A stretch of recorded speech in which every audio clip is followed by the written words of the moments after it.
Some will be irritated, many will be exhilarated, everybody will be methylated to hear that it's that man again.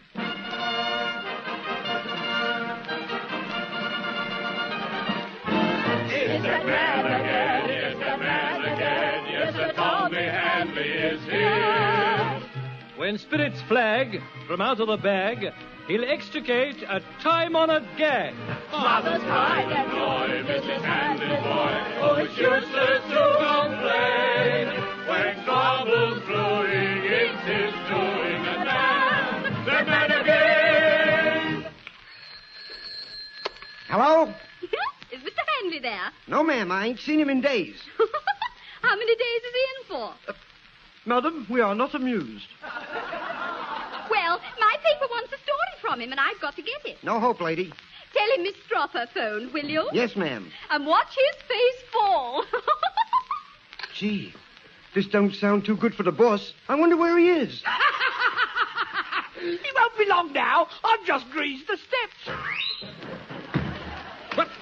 Hello, Sam. I've just fallen for a girl on the stairs. How are you? Oh, gee, are you hurt, boss? No, just snapped my lines of communications.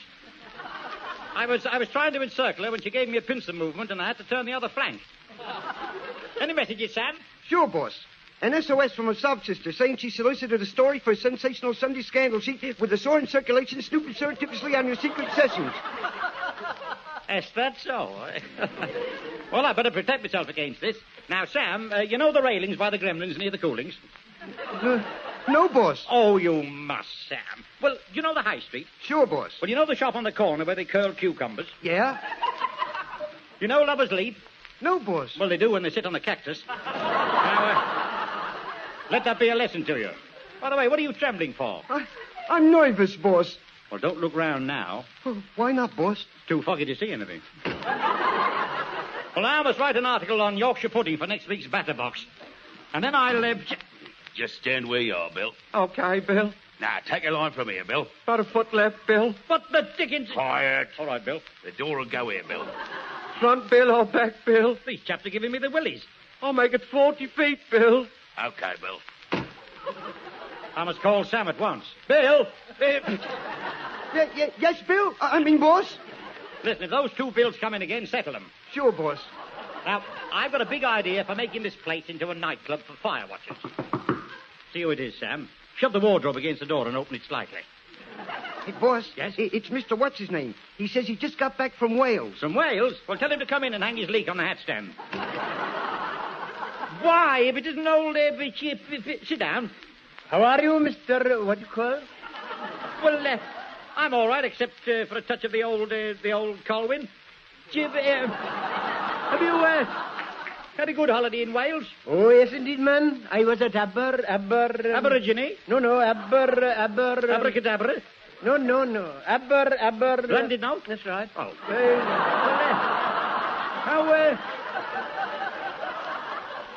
How are they all doing at How are they... Where you've been? Oh, indeed, grand man. All except old Taffy. Taffy Apple? No. No, Taffy. Tapioca? No. Taffy. Trevor Jones? That's right. Oh, right. Now, have you got any of those plastic heads with the long...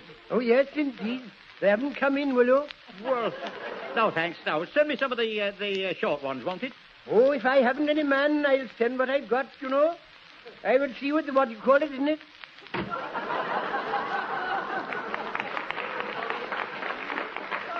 Welsh forevermore. Well, now I'd better see who's accepted the invitations for my gala opening tonight. Now, let me see. There's the Marquis of Morn, Count Bothways, Peer Gynt, and the British ambassador to Blackpool. Now, we must find a place for the sink, Bill. That's right, Bill. Shall I foot the bill, Bill? Yes, Bill. Can we run him under the bed, Bill, old man? Why not, Bill Elfruit? Because they block up the window, Bill, Old Bailey. Quiet. Right, Bill. We'd better measure the corridor, Bill. Okay, Bill Elfruit. What a William Fair. Now, the next thing I must do is to get so-and-so, so-so, to arrange the cabaret for the fire watchers. Now, I'll engage that famous sister act, Elsie and Static Waters. And then to crown everything, I'll... Oh, dear. Hello? It's me again. I know something about you. Careless talk, careless talk. I saw you eating last night with a... Careless fork, careless fork. You should go somewhere else. For a spoon. How dare you insult my knife? See you, Bradford, Monday. See you, Sheffield, Wednesday. That was Stainless Susan. Well, now I must go to the library. I want to read that new crime novel, The Famous Pillowcase by Ida Down. Now, Through here, Bill. Okay, Bill. that bill was passed quickly. Look out, they're coming back. No, Tommy, it's... Good heavens, it's a test tube with tights on. Well, Charles, you've arrived at the crucible moment. What's your retort to that? I've got something I'd like to play for you. Who's it by, Chemical Chris? No, it's Harold Noble's new arrangement of Dixieland. Dixieland, okay. Dixie!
Well, no more nonsense. Now, I must concentrate on the final arrangements for my Fire Watchers Club. Now, I shall want an asbestos dart board, a dozen bottles of firewater, And I'd better send for the caretaker, Percy Pintable. I thought you'd say that, Mr. H. Lo and behold, here I am.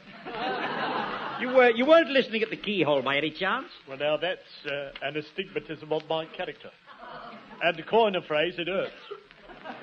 Well, you must have been listening. You've still got fluff in your fetlocks and the key stuck in your ear.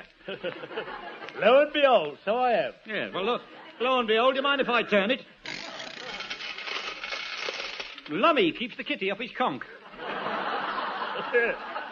It's very strange I should use my ear hole as a keyhole, isn't it? Yeah. Not as strange as using a mouse hole as a funk hole. Now, tell me, are we all well equipped with fire buckets and everything? Bless you, sir, we are. To coin a phrase, okay. Well, it's my turn to coin a phrase now. Who's in charge of the fire preventers? Oh, your friend, Senior So-So's our warden, Mr. H. Oh. And lo and behold, here you are. Here. Ah, Mr. Hand Pump, do you wish to see how I deal with insanitary bombs? Well, carbolically, I hope. I like that, Mr. H, and if I may say so, a bomb motto. Yeah.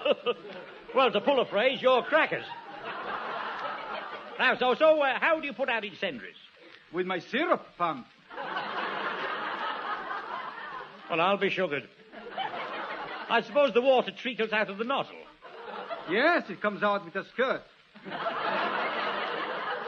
What, a lady fire watcher? No, the water comes rushing out of the schnozzle. Schnozzle? Oh, I see, it comes out with a big nose. Noise of it. Is Mr. Pintable a member of your squad, so-so? Oh, yes, and he's a perfect snack in the grass. Snack in the grass? Sounds like dinner with a dandelion.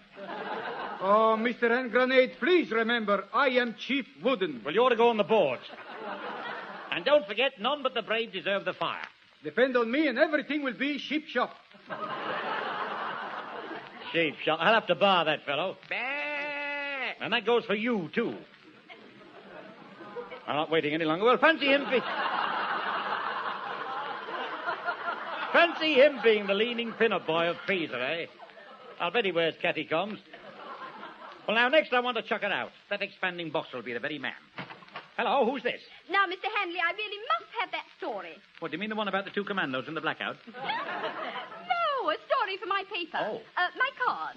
What's this? Eavesdropper. Representing the press, washstand and chest of drawers.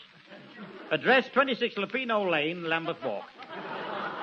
No, Miss Stropper, I never give interviews. Oh, surely you won't refuse me. Well, I'll sell you my life story for $5, and you can have my photo on a bearskin rug for 4p. Without the rug, bearskin only, £7.10. What are your immediate plans? Well, apart from going to the blacksmith to forge a check, I'm free till lunchtime. No, I can't give anything away. Oh, come on, Tommy, be a sport. Just for little Eve. No, I'm adamant. Now, come on. Get off my knee. Besides, it isn't that sort of joint. Hold it. Oh, what's the matter? There you go. Lovely. Laid an egg on the plate. Is that your photographer? Yes, I got what I wanted. Thank you. Goodbye. Hey, come back here. You can't publish that. A man in my position, in that position, it's an imposition. I'll be ruined. Bathroom had better go in here, Bill. Is there room for the old geezer, Bill? Now, listen to me, Bills. I want to be frank with you. Okay, Frank. No, I'm in earnest. Righto, Ernest. I'm fed up with you. You? His name's Bill. Well, who are you? I'm Bill, too. You've been listening to the Names Trust. You know, those boys have got something, only they don't know where to put it. That reminds me now, Is there anything I can do, sir? Well, hello, Mrs. Bupp. What you can do for the fire watchers? Oh, I've been doing for them for ages, sir. Shorty lot of scoundrels. What the NFS are you talking about?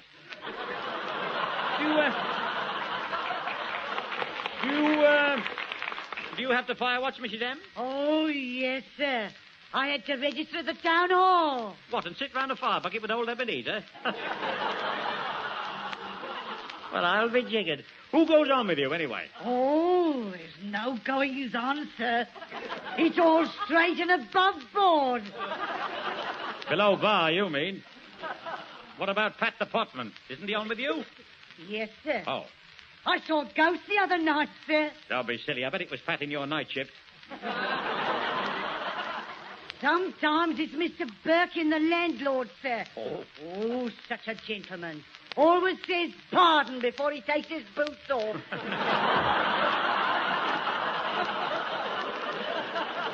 Oh. What's he say before he takes his socks off? Now, I want you to look after the guests when they arrive. You know, make them feel at home. What, take their collars off, sir? Yeah. Take the tea leaves out of the sink so that they can have a good wash. I've brought this for you, sir. Oh, isn't that nice? What is it, a hot water sausage for cold feet? Oh, no, sir. Oh? It's a warden's waffle. Nice. Get off for now. G-U-T-L. What's that, sir? Get up that ladder. Well, I bet she'll go fire watching in a coat bonnet. Hello? Oh, yes, you can count on me. Sure, you can count on me. Of course you can count on me. He wants to do his arithmetic on my back. What next, I wonder?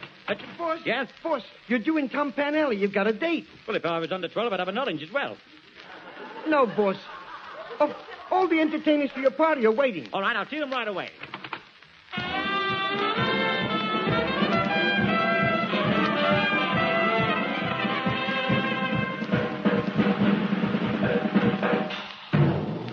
That is the end of the pomegranate concert. The pips will follow in a few moments. Now, who's first at the audition? Walter Whitwhite is still at your service, sir. After breaking all records this week at Dover. You know, that's what I like about the South. Now, where are you next week? At Loggerhead? Are you booked solid till next Christmas? Yes, sir. Except for the weeks beginning November 7, 14, 21, and 28. December the... Oh, I see. Then in summer you're going to pantomime, eh? Well, what are you playing this year? Little Red Riding Hood or the Goose That Laid the Golden Egg? No, sir. I play the boots in the puss of that name. Really? And Santa Claus in the Christmas Grotto as well? Yes, alas, sir. The modern child is prone to penetrate my disguise. Yes, Aladdin. They will keep on putting bangers under your wonderful lump. That, sir, is the least of their pranks. I have a new impression for you, sir. Well, you sound like a dentist. What is it, top or bottom? No, sir. Tarzan wooing his mate while eating a banana.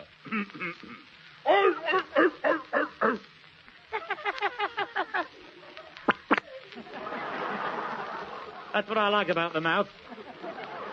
All right, Walter, you're engaged for tonight. You'll get 2 cheese sandwiches and a number 8 battery. Next. Boss. What? Boss, I got a song. What, you, Sam?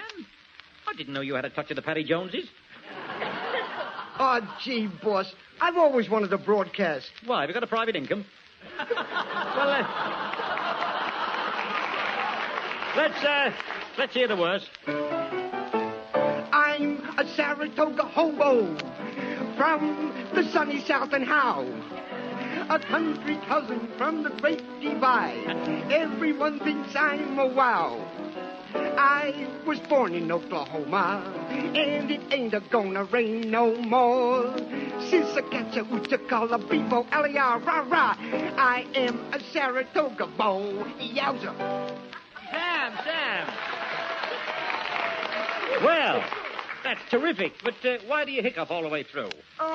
That wasn't a hiccup, boss. That was the lyric. I thought you were eating your own words. Well, for no encore. Can I sing you my area, sir? Ah, Madam Putty. Now, last time you sang your area, a policeman fell into it. Can I sing Down in the Forest, sir? Of course you can, but it's a long way from here, so you better take your torch. Oh, yes. Next, please. Oh, Mr. Edel Nash. I am dissipated. You're telling me. I can see that by the cart ruts round your kisser. No, but I had engaged a famous impersonator to give you a turn. Impersonator? Accompanied, I suppose, on the tom-tom by Billy Kitten and his band, eh? But alas, she's suffering from tinselitis. Tinselitis? That's a circus trouble, I suppose, eh? Every time you crack a whip, she gets on a high horse, eh? All is not lost. I will give you a recitation. A recitation? That'll have the missus beaten. You mean a recitation, don't you? But come on, let's hear it. I recite it. Right. The boy stood on the burning dock. How perfectly given. No, not today, so-so. Ah, Mrs. Saucepoon-Lid, I am underdone. Well, you better sit on the burning duck. I got to listen to Jack Cooper. What have you got today, Jack? Well, I've got an old... Overcoat for sale? No, an old... Mother Riley? No. It's an old sea shanty called Outward Bound, and I'm singing in the modern manner. Modern Manor, eh? What's that, a new council house?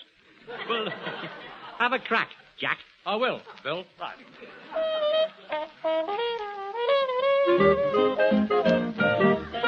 On Liverpool docks we bid adieu to Luke and Sal and Kitty too. The anchor's weighed, the sails unfurled, we're bound to cross the watery world. But don't you see, we're outward bound, hurrah, we're outward bound. The wind now blows from east northeast. Our ship will sail 10 knots at least. The purser will our wants supply. So while we live, we'll never say die. For don't you see, we're outward bound, hurrah, we're outward bound.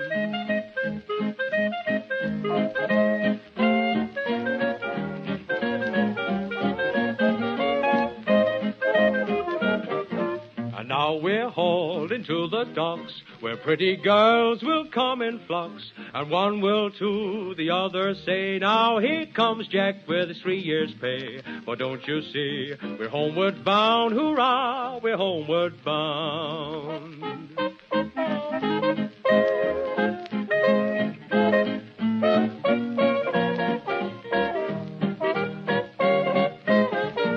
Now we're off to the Dog and Bell, where good liquors they always sell. In comes the landlord with a smile, saying, drink, lad, drink, it's worth your while. For don't you see, we're homeward bound, hurrah, we're homeward bound.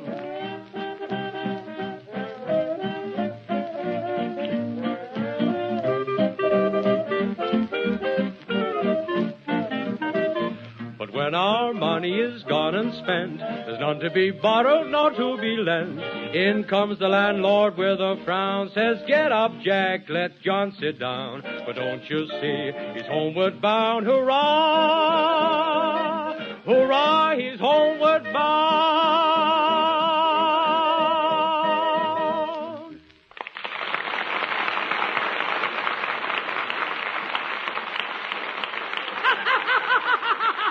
I say, Mr. H, there's one entertainer you've forgotten. Hello, it's Comical Cross from Charing Chris. How's your Chris, Cross? I've not got hot one for 'em. Oh, fire eating. I swallow a bottle of paraffin, a sack of coal, a candle and a box of matches. Then I light 'em. Oh, central eating, eh? Like to see me do it now? No, this isn't a smoking carriage. But I'd like to see you do a back somersault into the inkwell. Righto, I will. Good. Lummy, is my face black? Oh. Hello?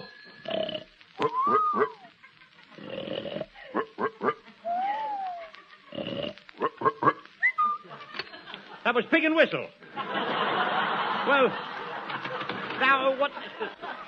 Mr. H. Yes? Did you intend to turn the club into a sort of winter garden? Well, if I may coin a phrase, yes. Any suggestions? I'm full of them. I think of them in my bath. Do you? Well, let's both get in the bath and think of one, shall we? The winter garden has arrived, Mr. H., and lo and behold, here he is. Well, what's all that undergrowth round him? That's his beard, I presume. I thought he brought his own hedge. Oh, when edge be high, spring be nigh. And I suppose when ditch be full, watch out for bull. Oh, in our parts they do say, when cow be mooing, cows be wooing.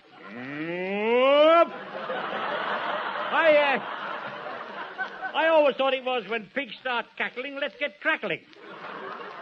Oh, in our parts we now, say... listen, that's enough what your part says. What about this winter garden? Oh!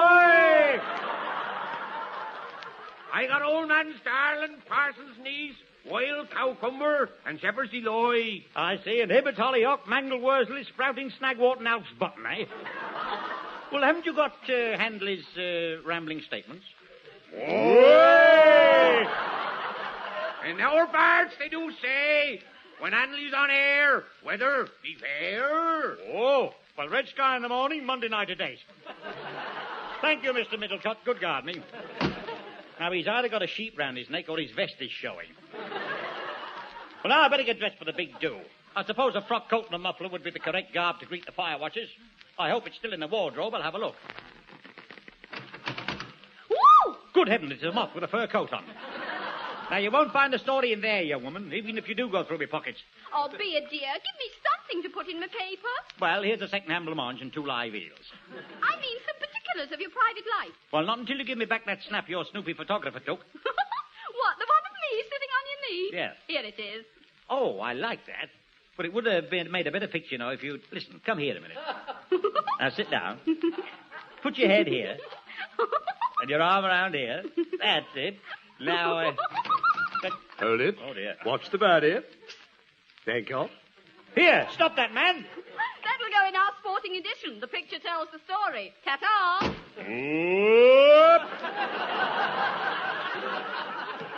In our part, they say, it's when girls on knee and a man comes in and takes a lot of photographs and then sends them down to Fleet Street and publishes them, trouble there'll be. I must stop that man leaving the building at once. Boss, Yeah? boss, the guests are arriving. I've no time for guests. Send them to Henry Hall. Now, lock all the exits. No one must leave. But what if there's a fire, boss? Well, roast some chestnuts. Besides, the place is full of wire watchers. Listen, go and get the band to play some fire music, Sam. But what'll they play, boss? Blaze away? No, Sam. The man with the ladder and the hose. Get So-So to announce it. What about me, boss? Oh, go and boil your head. Sure, boss. It's done now, Sam. And don't forget to turn the gas out. Now I better go in. To open the proceedings, the band will play The Man with the Bladder on His Nose.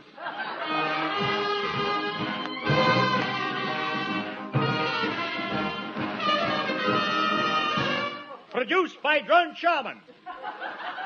Now sit back and enjoy yourselves. Our first turn is Hot Cross Comic Chris eating a fire. I will now swallow a sack of coal washed down by a gallon of paraffin. Just a minute, Chris, you've got some crumbs. Now I want someone to light me. Give me a match, Sam. It's a good thing you're not a trio. Why? Well, it's unlucky to light 3 men with 1 match. Look out!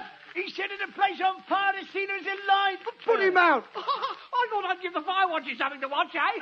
Well, where are the fire watchers? They weren't fire watchers, boss. They were fire watchers watchers. Then the fire watchers haven't gone to watch the fire watchers fire watching the fire. I wish my pa could see this trick. Your pa? Well, why don't you go and fetch him? Right, I will.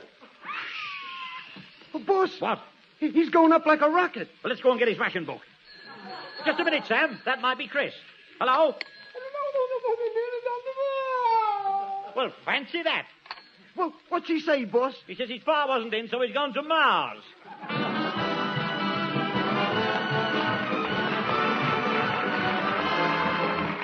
You've been listening to Tommy Hanley again in ITMA with Horace Percival, Fred Ewell, Dorothy Summers, Sidney Keith, Dino Galvani, Bill Stevens, Brian Herbert, and Gene Caffra. A singer, Jack Cooper. The BBC Variety Orchestra was conducted by Charles Shadwell. Script and lyrics by Ted Kavanagh. Produced by Francis Worsley.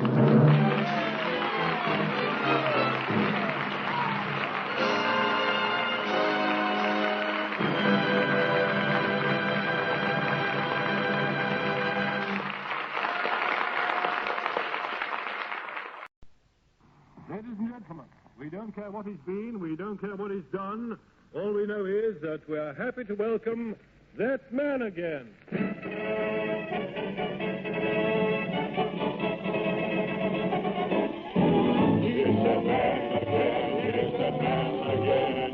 Tommy Hanley is here. His 101st appearance finds this sprightly centenarian as full as ever of beans, back chat, and bonhomie, while still remaining... On the pride and joy, Mrs. Hanley's boy, oh, it's useless to complain. When trouble's brewing, it is brewing that man again. Stop him! Stop that man! What is he? Which way did he go? I I don't know. I ain't seen nobody. I'll get him. Try that one on.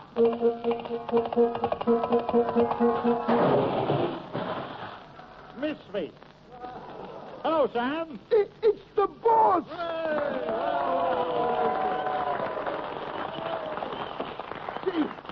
Gee, boss, it's good to see you. Well, I mustn't be seen, Sam. They're after me.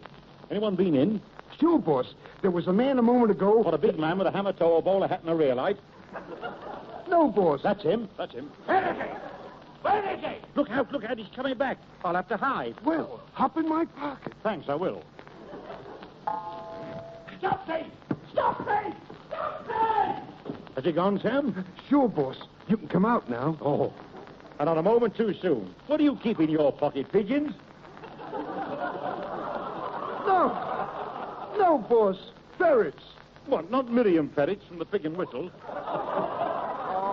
What? Why was he after you, boss? Well, I paid me income tax twice over. I'll soon be in the money, Sam. I'm getting a big government grant. What for, boss? Welfare. Welfare? Welfare evermore. I knew we'd say that. Well, now, first of all, I got to establish headquarters. You know, a great big place like the BBC, only funnier. I got it, boss. Next door. There's an old fun fair. Fun fair? 1, 2. Fun fair evermore. Now, ring up the agent and tell him we can't have one without the other, will you? Is this fun fair in working order? Yeah, boss. Well, it's the very thing. Now, let's go and pinch the fat lady's ration card. This way, boss. Right. Here you are, boss. Meet the caretaker. Percy Pintable. Pintable? Oh, I know him. Every time he shakes hands, a ball drops out of his nose. Well, bless my soul. I was just reading about you, and lo and behold, in you come. Oh. Well, my name's Handley. Not me, Mr. Handley, what for was in Kentucky Minstrel. Well, is my face black? You're thinking of Doris Pepper.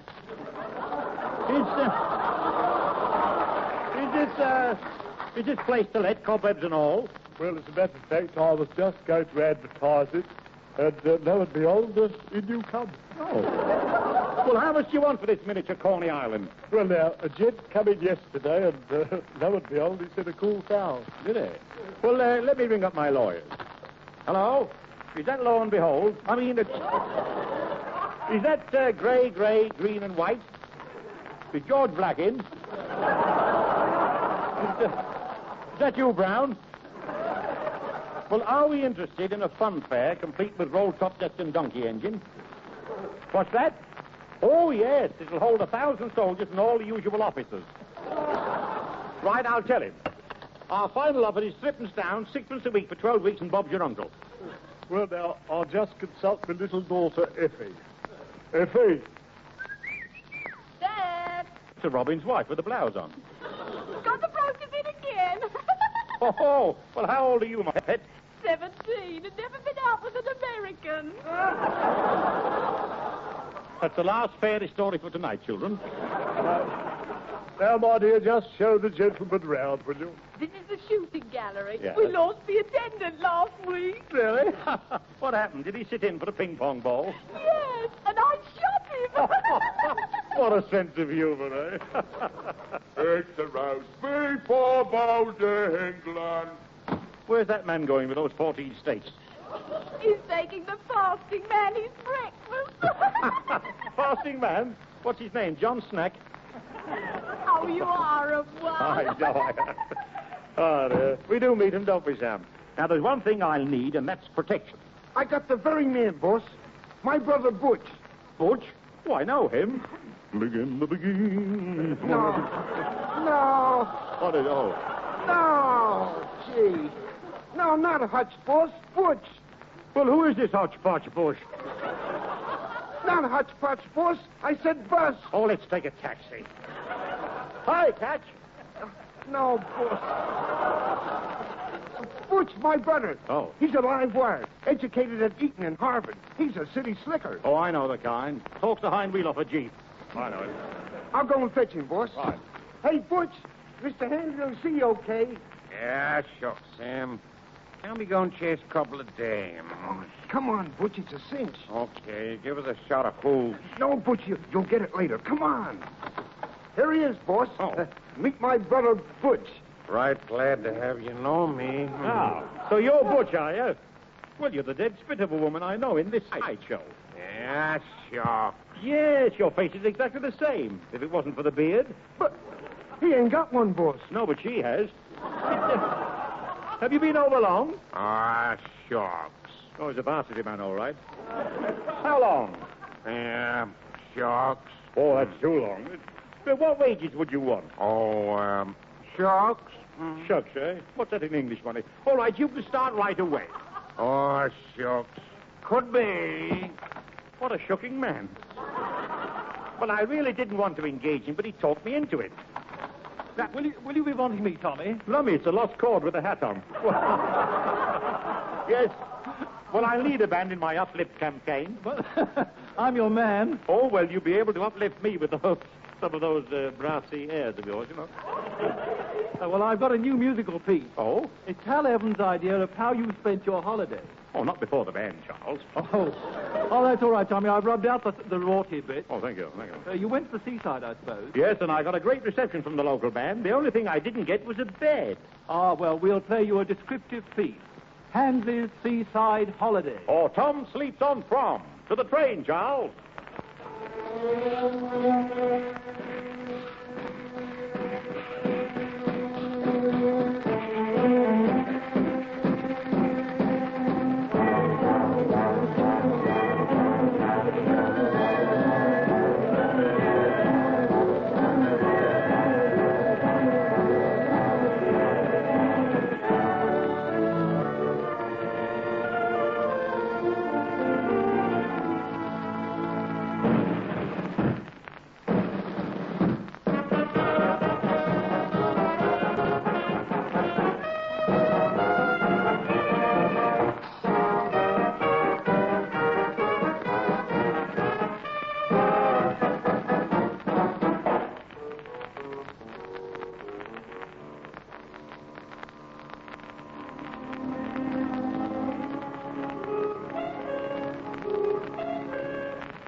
Any digs today? No digs today.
I found the premises. The next thing I want is a staff, a safe, and a fruit machine. Sure, boss. Outside, there's dozens of applicants. What, South Africans? Tell me, who sent them? Johannesburg? Well, let them in one by one. And remember, no one I've ever employed before. They know too much about me. I got you, boss. You want to get right away from ITMA. As far as possible. Now, first, I want a secretary. Male or female, boss? Now, don't be ridiculous. I can't have a man sitting on me. I'd look like a ventriloquist. Send them in. First, please. Can I do you now, sir? Well, now, where have I heard that before? You know me, sir. I used to do you before you became notorious. Oh, dear. Well, I know your voice, but I can't remember your face. No, sir. I've had it lifted. Oh? What, by a surgeon? No, by another lady. Well, she ought to put it down again. She took me unawares. Oh, did she? Well, did you send them back starched? I mean, sir, she caught me bending. What? The knee or the elbow? Both, sir. Oh. Now, won't you take me on again, sir? Certainly, Mrs. Mott. Tell me, what have you been doing since I pensioned you off last August? I've been a part-time pants presser, sir. Part-time pants? Sounds like delayed action trunks. Oh, I say, do you remember the day you ran a hot iron over my court breeches? And they caught fire. Well, and I sat in the saucepan and cooked me goose, eh? Those are the days. Well, Mrs. M, I'll be sending out some concert parties soon. And with a pot of ferns on your head, you'll make a lovely dresser. Oh, you are kind, Mr. Tom. Oh, shucks. For you, I'd be more than a dresser. I'd be a complete toilet set. You saucy old soap dish. I've brought this for you, sir. Oh, isn't that nice? It's a reunion risole, sir. Is it? Looks more like a man's chest with a path down the middle. Good afternoon. What did you say? TTFN. Oh, that's better. MTPB. What's that, sir? Mind the pig bucket. Next, please. A gentleman who says you won't know him, boss. Well, what does he want to see me for, then? He says he's a makeup man. Oh, well, he can make up my bed. I'll see him. This way, sir. This is Champion. Just need a good makeup man. They'll need to disguise us, and I know it. Aye, they will and all. The postscript tonight was by J.P. Priestley. Tell me, what salary do you want? What was that? I heard you first time. Boy, I'd recognize that backfire anywhere. You're Walter Wetwhite. Oh, indeed, sir. You have penetrated my vocal camouflage. I admit the soft impeachment, quoth the bard. I'm out of soft tin peaches, quoth the grocer. All right, Walter, let's make up and be friends. Now, Well, if it isn't, what's because the birds... well, if it isn't old, what's his name? How are you? You remember me, don't you? I met you in a show called, I'll forget my own part in a minute. Yes, what show was it again? It began with an I. Iwatha? No, not Iwatha, no, it's that, what do you call it again? It's that grand and glorious feeling. No, I haven't had that for a long time. You used to play the man who couldn't remember his... Oh, yes. Yes, I forgot that. Didn't you keep, Well, yes, until the police stepped in. And now, what sort of do you want job? Well, I'm a sort of a, got a lot of... Oh, I could use those. But have you been laid up with... Oh, yes, several times. Yes, I'm better now. Yes, I used to take... Did I take that? It's, what's it called? I had it on the end of a spoon this morning. It's, I know, oil of a lassie. No, not it. Well, what name shall I put down? What name? Name, yes. Name? Oh, my name. Yes. You put, I'd forget my own head if it wasn't screwed on. Well, is it screwed on? Undo your collar and let's have a look. My God! It isn't. You've been listening to the schoolboy's delight or the head's departure. What time is it, Sam? I'll go round and ask the man who's got your watch. Well, here's the ticket. No, I tell you what. I'll ring up Greenwich Observatory. Hello? Is that the Greenwich Observatory? Yes. Yes. Well, I want to speak to the Astronomer Royal. Speaking. Well, can you tell the time by the stars? Of course we can. Well, what's the time by Dorothy L'Amour? 11:40. Beg your pardon? 11:30. It's the wrong time. It's the wrong time. I bet it was Will Hay. I know. I'll dial Tim. G-I-N. At the third stroke, it will be, precisely. Precisely. All right. I'll try Big Ben. Hello, is that you, Ben? Yes. Can I speak to one of the hands? Yes. Oh, it's a little hand. Oh, it's... Well, what about the second hand? He's on strike. Oh, what a shame. Ben wants a hand, boys. Let's give it to him, eh? Thank you very much. It's nice. I'm sorry to trouble you, but what is this program all about? Well, why ask me? Don't you know? No. It's shameful. It's disgusting. Well, I'll go a step further and say it's a howling disgrace. What is? A baby crying in a corner. Poppycock. A coffee pot to you. Now, where were we, Sam? Oh, hello. Mr. Hanley, there is a long-distance call for you from Wales, you know. Oh. To the, what part of Wales? What part? Llanfair, Pwllgwyngyll, go get up, Gwynthropp, Llandyssilio, go. Speak up, I can't hear you. Indeed, I said, Llanfair, Pwllgwyngyll, go get up, Gwynthropp, Llandyssilio, go. Oh. You mean Llanfair, Pwllgwyngyll, go get up, Gwynthropp, Llandyssilio, go. Your 3 minutes are up.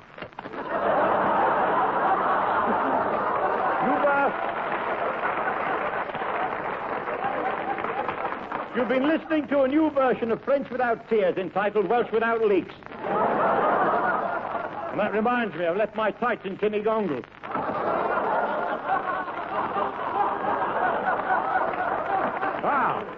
Mr. Okey-Pokey, I am prolific. Prolific? But another couple and you'll have a football team. But why did you not send for me? To you, I am inflammable. Oh, burn it up. You mean invaluable. Do you know anything about publicity? Oh, yes. For years I was a publicity. What you call a licensed fiddler. You've got something there. No, I mean public relations. Yes. All my relations are in public. Listen, Sauterne Shirt. I want an advance agent. To the ladies, I always make advances. But to you, Mr. Amble Pie, I can be a great asset. Well, drop that. Are you prepared to be my liaison officer? Liaison? I love all the ladies. You know, you've got dames on the dome, you have. You'll get yourself locked up if you aren't careful. Mr. Hanky-Pank, yes? I have brought you a beautiful girl. She's a pitch. Pitch? Well, ciao very much. I'll see you later. You are now a member of my staff. Viva! Sissi! Viva Vic Oliver at the BBC. Arrivederci! I'll have a whiskey. And that's how garlic was born. Now, what's next? Hey, boss. Yes? You promised to be at your new song factory at 8:45. So I did. What does the clock say? I'll ask it, boss. What time is the clock? It's a cook short. Thank you very much. That's fine. Now, we'll go to Tom Panelli right away. Tom Panelli, the land of song. Tom Panelli, where hits are misses and misses are crooners. Think of a number. We'll publish it in Tom Panelli.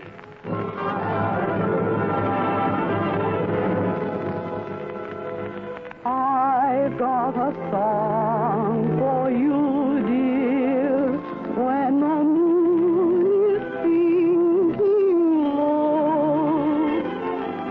I bring a ballad, a stirring a refrain. And I bring you bo-do-de-o-do, ya-da-da-da, yowza. Well, Sam, what a lovely chip shop. Isn't it nice, eh? Oh, well, it's lovely. Nice place, Sam, this, you know. Oh, Mr. Hanley. Is an Irish song you're wanting? Oh. No, it isn't at all.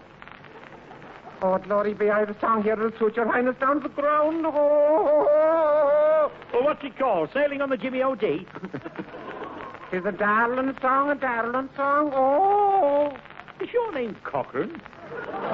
Get out of here. Oh, what'll I do? Oh. Put that egg in the basket, Sam. Why did everyone try to sell me a song? Doesn't anyone want to buy one? Yes, he wants a Hexer from Hopra. Oh. Have you got anything from the Bohemian Girl? Well, I got a black eye from her last night. Here's a lovely one from In a Persian Kitchen by Whistling Kettleby. Try it. Well.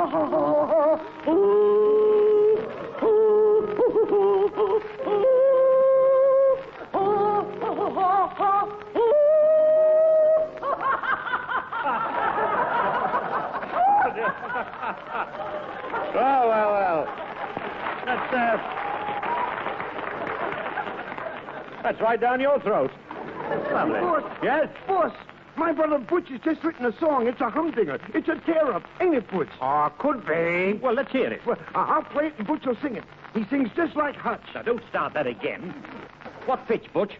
Let Butch get the pitch, boss. Well, there's a batch of pitches. Let Butch pick the best pitch. Let him have it, Butch. Right. Oklahoma, Oskice, Ohio, Schenectady, Bangor, Wagner, a change at crew, a Cleethorpes, Scunthard. have you washed your neck today? How come? Hokum. Cock the doodle-oo.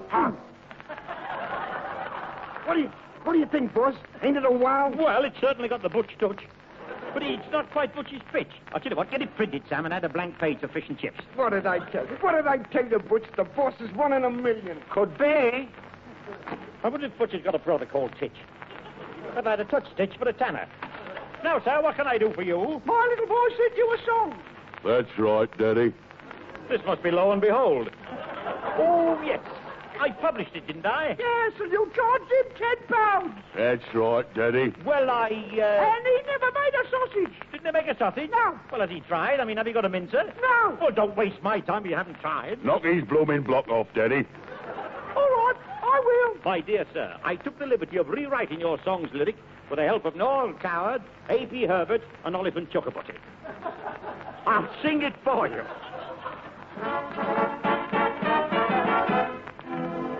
Let tyrants shout, but when peace breaks out, we shall be free. We shall be free. Let cowards cringe, but when we go on the binge, beer shall be free. Beer shall be free. Threats do not frighten us, freedom we crave. Give us a trusty blade, and let's have a shave, for Drake is still going west, still farther west, to cut the braggart scats off at the main. And if he keeps on keeping west and keeps on going west, then he'll meet himself coming back again. Let tyrants shout, and peace breaks out, we shall be free. We shall be free. Let cowards cringe, but when we go on the binge, beer shall be free. Beer shall be free. Threats do not frighten us, freedom we crave. Give us a trusty blade and let's have a shave, 'cause Raleigh's setting forth again, setting out to sea. When he returns, he'll have a tale to tell. And good Queen Beth will welcome him with this historic word. God blimey, Raleigh, ain't you looking well? Thank you, boys. Hey, boss. Yes? Boss, what about the man who was going to give you that big government grant? Oh, good heavens, yes. He was coming at 5 minutes to 9. We'll hurry back to headquarters. Go on. Marvellous invention, these two-seater catapults. Get you there in no time. Well, here we are. Why, it's so dark I can't see it. Excuse, please, mister. Shine the torch, Sam, will you? Well, if it isn't Chamber of Horrors Percival. Oh, no, mister. Alley-oop. Oh, you buy nice pizza for a funfair? It's Tom Bukram. No, I'm not running a fun fair. I'm a big shot now. Big shot? Yes. I sell you Bren gun. Very Brenny. For a penny. No. You haven't got any, have you? Oh, yes, mister. Oh, yes. In my caravan, I get you half dozen. Oh, that's good. I badly want some razor blades. Now, All right, mister. thank you. I go. I come back.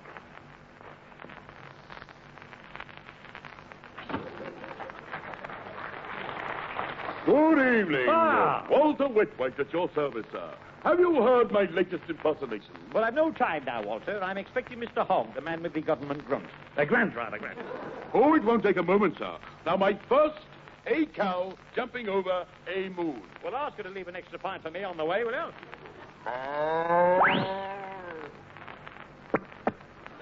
Well, now, that's very decent of her. She left me 2 pints. Well, I must prepare my schedule, Fred Yule, so off you go. Wouldst have audience with the master? What do you say? With the master? Thank you. Say, can I see Mr. Handley?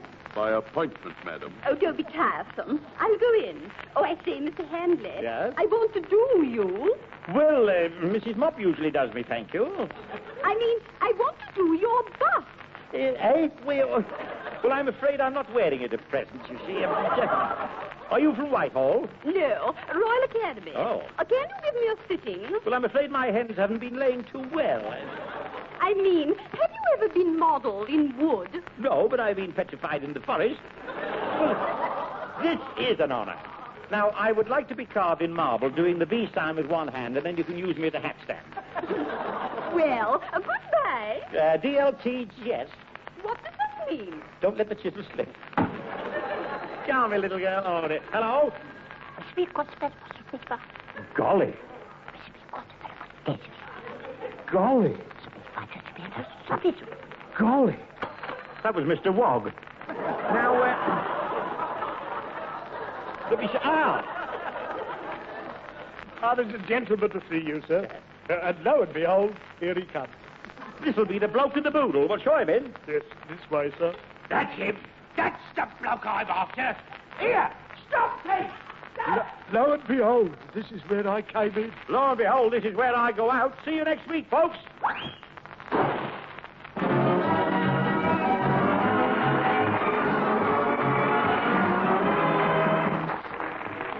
You've been listening to Tommy Hanley again in the return of ITMA with Horace Percival, Fred Yule, Dorothy Summers, Sidney Keith, Gino Galvani, Bill Stevens, Brian Herbert, Gene Capra. Script and lyrics by Ted Kavner. Produced by Francis Worsley.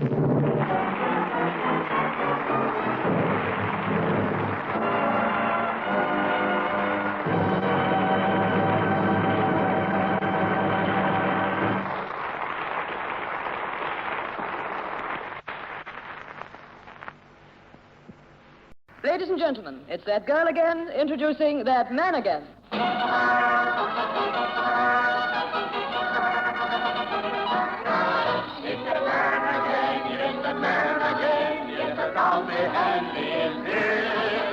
He may be the monarch of misrulery and the Tarzan of tomfoolery. He may even be a man who studied in jewelry, but he's still...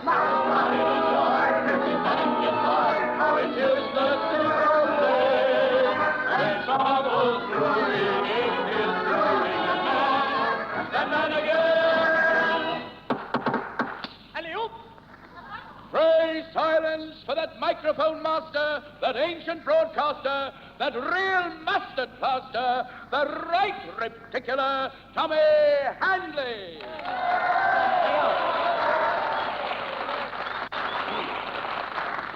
Yes, folks, it's ptomaine Handley in poison. Speaking to you by permission of the GTAS. What's that, boss? Get the antidote, Sam. Sure, boss. Now, last week I was left with several cages full of wild animals on my hands. Naturally, I had to give them all the best bedrooms, and in consequence, I haven't a mattress left in the place. Well, so far, I'm no fodder, as the cow said when she jumped over the moon. Hey, boss. Yes? Boss, I got it. What? That nanny goat you asked for. Nanny goat. I said antidote. That's a shocking old joke, Sam. He dried the goat up, boss, hasn't it? Well, milk it and see. You need some new gag, Sam, so go, Sam, and get some.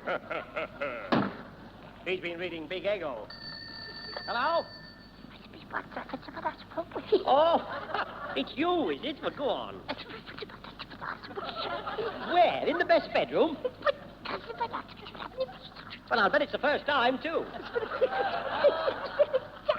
Well done. Well, see if you can do it again. That was the ostrich. He's laid an egg in the wash basin. I thought there was something happening when I saw her with her head in the sand bucket and the boots outside the door. But I hope she didn't make the carpet sandy. Did I hear you say brandy, sir? No.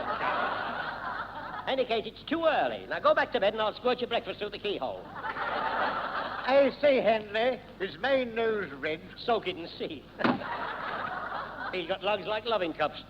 Well, now I must see what I can do with these animals. Can I do your nose, sir? Well, if it isn't Figurehead Fanny, the winch with the Plymouth hose. I haven't been called that for years, sir. I bet you've been over a few decks in your time. Oh, yes, sir. I came home in convoy last night. I saw you. Followed by a flotilla of he-boats. Any luck? Oh, yes, sir. It was a successful engagement. Oh, you reached port safely? Yes, sir. And stout as well. Well, I must introduce you to the Colonel. He drinks like a tin fish. I've met him, sir. Really? Saucy old rascal. Trying to come the old soldier with me. But don't tell me you wanted to blanco your bonnet.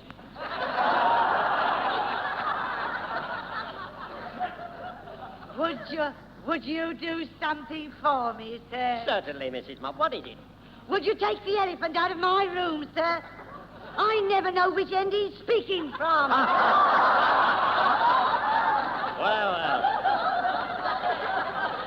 Well, listen, Mrs. Mop. You throw a bun at him, and if it bounces back, it's the other end. Oh, thank you, sir. TTFN. SUTSASITS. What's that? Shut up the shutters and sit in the shop.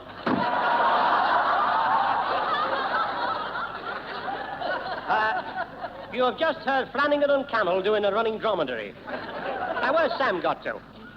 Yes? Boss, I got something big for you. What is it, a battle organ with a gorilla on it? No, boss, but you don't want to get rid of all these animals. You want to use them. Now, Sam, I can't eat porcupine meat. It gives me pins and needles. Oh, but, boss, I don't mean you to eat them. Use them in a circus, in the lounge here. There's never been a circus in a hotel. Now, that is a big idea, Sam. Now, go out to the jeweller's and get a ring. And while you're at it, pop into the toy shop, get a whip and a big top. Sure, boss. And here's a wire for you. Oh, good. I expected some bend over, my India rubber agent. I wonder what it says. What's this? Have for sale kangaroo with pouch, pipe, and a box of matches. Phone Dorchester 659. That's just a thing for our circus. I'll ring up right away. I want Dorchester 659, please. Thanks. Is that Dorchester? No, boss. It is Rochester. Oh.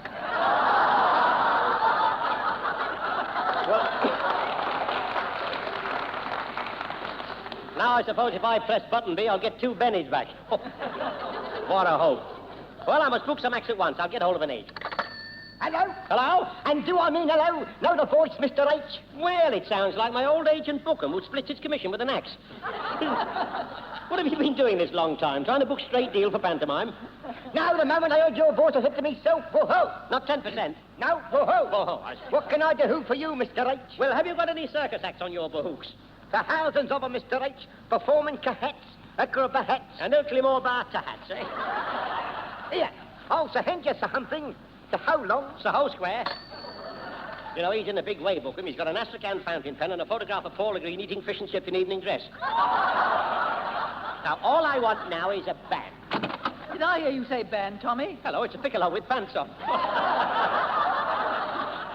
You know, I never know, Charlie, whether you're holding a baton or the baton's holding you. Can you play circus music? Well, I ought to. I've been conducting in the ring for years. I thought so. Every time your band plays, the cold card goes round and round. Well, whose music are you clowning tonight? Well, Clive Richardson's made a new arrangement of Coming Through the Rye. Did I hear you say rye, sir? Excellent whisker. Take no notice. He's come to blow the froth off the trombones. Well, get started, Charlie.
I say, grand old song, that's all.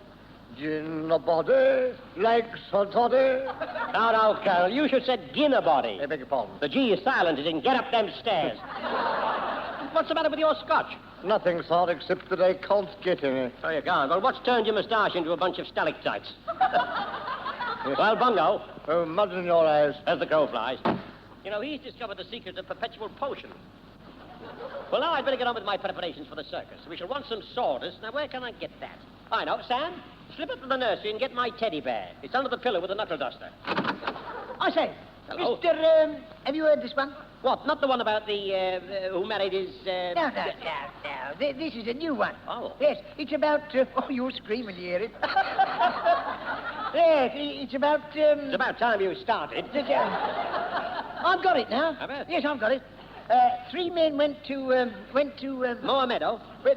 No. 2 men... Well, you just said 3 men. Oh, yes. I'd forgotten the other one. 3 men were on their way to, what shall we call it, on a... Bicycle built for 2? No. They were going to have, on a, how do you do, down at the old... Bull and Bush, yes, a bullet. Yeah, something like that. Oh, no, it wasn't. No, it was up, you know... Oh, yes, I know, round behind the old doings in, what's-it street, yes. That's right. Yes, now you've got it. Well, this'll kill you. It will if it goes on much longer. Yes, now let me think. Now, I haven't told you half yet, you know. You see, the one on the horse... What horse? Not the one with the big long tail. No. The other fellow was on that. He went up to the... and got the... Yes, and he took it out in the... And put it on the thing? Yes. I've heard it. Telling me the old stories. Anyway, I'll tell that at the club tomorrow. I heard a better one earlier in the day, though. Now, what was it again? Oh, yes, there was an old lady from... get the map, Sam. Boss. Yes? Boss, I got the sawdust and I got your Saravario of Inspirated Impresarios as well. What are they for? I don't know, boss, but I thought you might like them.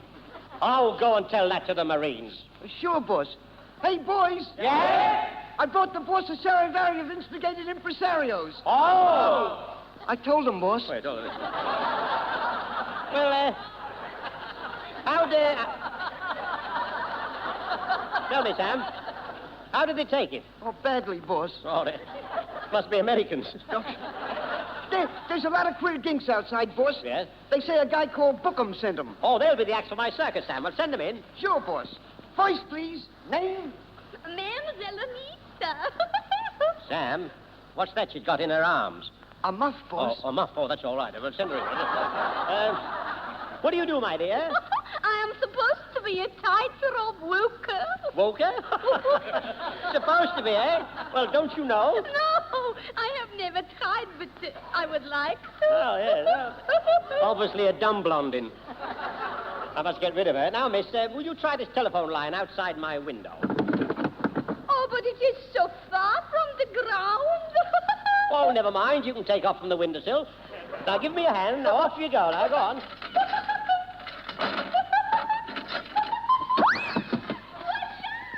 Lummy, she's done it. She must have sticky feet. Oh, there. Hello? No, I can't manage it. Yes, I read what Jimmy Haggett said. Yes, and Spike Hughes. But I'm not interested. That was a publicity hound trying to sell me a pup. Next, please. Oh, shit, oh, dear. Joey, here we are again. Well, who are you? I'm Comical Chris. Comic? You look more like his brother, Farcical Fred. Well, what do you do? Oh, I'm a comic tumbler. What's that, a glass with a hole in it? No. Dribble down your chin, you know. No, I do funny falls. Funny falls. Well, do a humorous Niagara down the stairs. Right. Is that all you do? Yes. No song? No. Oh, you're no good to me, wasting my time.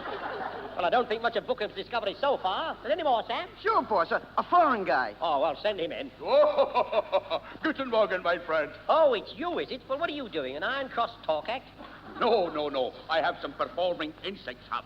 Oh, I like performing insects. I once went to a bee's wedding and saw a wasp doing the splits. I never laughed so much in my life. No. The trained beetles have I got. Trained beetles? What do they do? Somersaults in the cellar?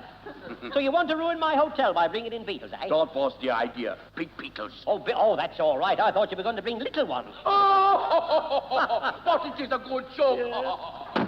A queer idea of fun he's got. He knocks at his own door and runs away. Well, I'm going out to investigate. Don't you go before you hear me, Tommy. Well, if it isn't Flyaway Paul or the workers' plaything. You've been listening. Say, do you want any jitterbugs in your circus? No, I've just got rid of some beetles. That's what you think. By Jove, you're right. He's left his leading dancer behind. All right, sing, Paula. That'll clear everything out.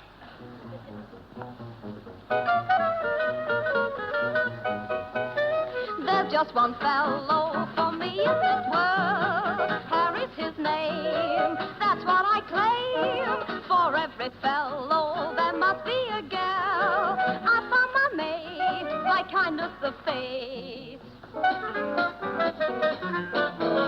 Oh, I'm just wild about Harry, and Harry's wild about me. The heavenly blisses of his kisses fill me with ecstasy. He's sweet, just like chocolate candy, and just like honey from the bee. Oh, I'm just wild about Harry, and he's just wild about, cannot do without. He's just wild about me.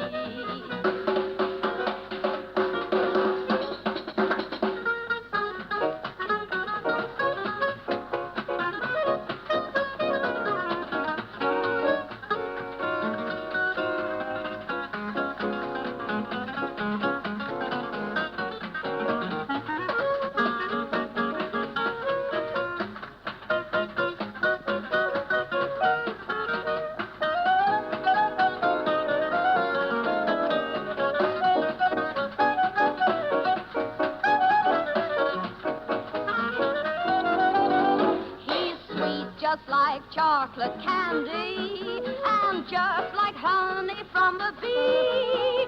Oh, I'm just wild about Harry, and Harry's wild about him. Not do without, he's just wild about me.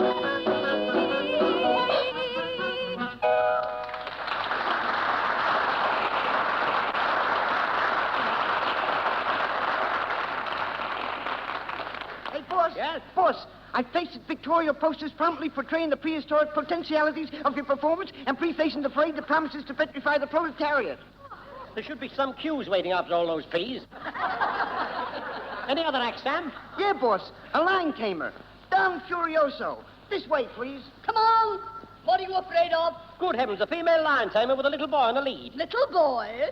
This is Furioso. Is that it? Well, what kind of lions does he tame? Dandelions? I'd do anything for the wife. You'd better. Do you really tame lions? He does. The coward. Well, did he start on mice and work his way up? I've done everything for the wife. Tell me, does he actually go into the cage? He does. Well, I see to that. Well, when does he go in? At feeding time. Oh, I see. Then he comes out with the lion's dinner. That's what I sent him in for. I'd do anything for the wife. Well, no, I don't think our lion would agree to that. I'll ask. Oh, he's at the lion house. Is Ben there? Oh, hello, Ben. Listen, if a man came into your cage and pinched your dinner, what would you do? Oh, I see. He said it's okay, he's a vegetarian. Take him away. Now, look here, young man. Madam, the interview is at an end. All right, sir. I'll let her take me away. He'll do anything for the wife, he will. Well, now I am in a mess. I've announced my circus all over the town, and I haven't got a single act. Sam, call my staff together. I'll see what they can do. Okay, boss. Excuse, please? Where? If it isn't Tan Tippy, the brown boots from Bryn Kelly. What do you want? Oh, please, sir. I work in your circus. Yeah? I charm snakes. Very slimy. Oh, blimey. Charm snakes? Well, make a few ladders and we'll have a game. Come on. Oh, snakes very tame. I play fluty. Very tooty. Well, can you do the Indian rope trick? Oh, yes, mister. Let's see. I keep rope in loincloth. I always wondered what you kept there.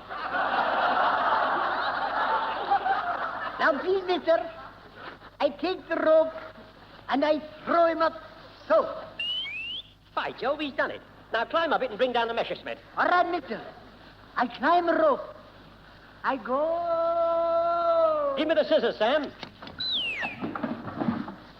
I come back. I must get my circus started. I've got all the staff, boss. They're outside. All right, Sam, I'll talk to them.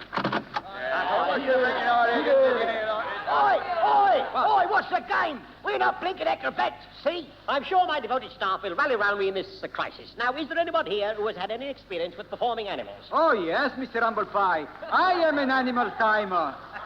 Now, don't you say you do anything for the wife. So you're an animal timer, are you? Can you time flies? Oh, no, I only deal with animals which perfume. What as far as I'm concerned, they all perfume. Do you mean skunks and things? No, not skunks. Lions and tigers. Perfuming animals. You mean performing. But can you make them do tricks? Oh, yes. I make them as tame as little curtains. Little curtains? We've got little curtains over the fanlight. Listen, you mean kittens. Well, I hope you don't hurt them so-so. I only make them jump through hops. Sounds like a brewer's outing. All right, so you're engaged. Now, what about you, Mrs. Mop? I do a Lady Godiva act, sir. Not here, you don't. Now, we're very strict. Even the horses have to wear tights. Can you ride astride? No, only a horse, sir. Now, Claude, settle. Can you assist? Well, I balance 6 plates, Bill Gates. And I can balance 7, Ernest Bevan. Well, we'll all have a pretty gay time. Workers' playtime. Anybody else? I can imitate any bird, beast, or fish. Well, thank you, Mr. Wetmite. I'll book you at once. Now, get ready, everybody, for the grand parade. Great excitement, tons of merry mirth. See the ITMA circus. It's the greatest show on earth. In the Hotel Handley, we put sawdust on the floor. So come and see the marvels that you've never seen before. Beat the drum, here they come. Bring your son, bring your mum. It's the ITMA circus on parade. Clear the way, shout hooray. It's a red letter day. It's the ITMA circus on parade. Hear the band. Ain't it grand? Never have you heard such music played. Make 'em all take a bow. It's a yell, it's a wow. It's the ITMA circus on parade. See Mrs. Mop, she's riding on a charger. To left and to right she makes a stately bow. It's broad in the back, but Mrs. Mop's is larger. Come on, all of you. Can I do you now? See old so-so dressed up in a leopard skin. See my torso, what a lovely tan. All the ladies who want to go and mother him, sighing sadly, what a handsome man. Here's the colonel driving in the brewer's cart. Looks as though he's just had 1 or 2. See him stopping outside the White Hart. Thank you, Handley. I don't mind if I do. Look, there's Alley selling postcards, fruity, plain clothes cops already on his track. Move on there. I've got to do my duty. All right, I go. I come back. Look at Paula dressed up in a fancy tights, fine a shape that I have ever seen. I'll be swinging on the altarpiece tonight. I sing blues, although my name is Green. Hear the band, ain't it grand? Never have you heard such music play. Make 'em all take 'em out. It's a yell, it's a wow. It's the ITMA circus on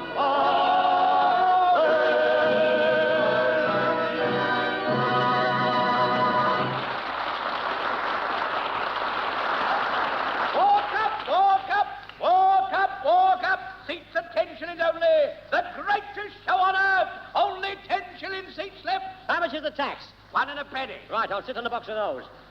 Now, where's my whip, Sam?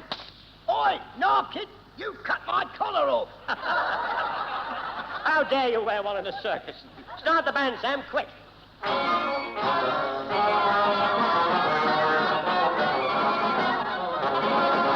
Ladies and gentlemen, our first attraction, Grand Equestrian Parade led by Mademoiselle Bijou Mop, straight from her sensational success as the bold-bogged old club. Here she comes, riding her high horse. If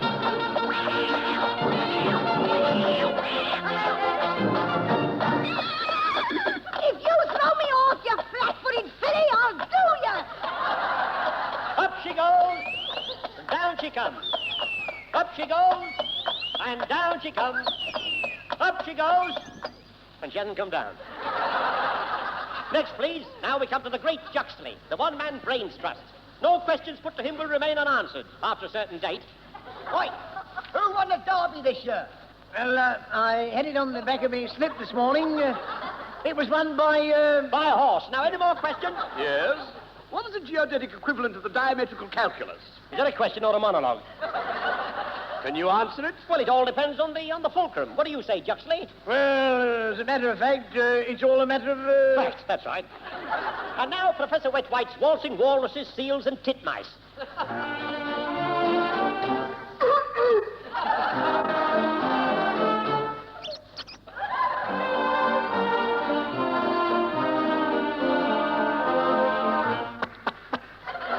And now we have Fling 'em and Drop 'em, who juggle with cannonballs, aniseed balls, and the petty cash.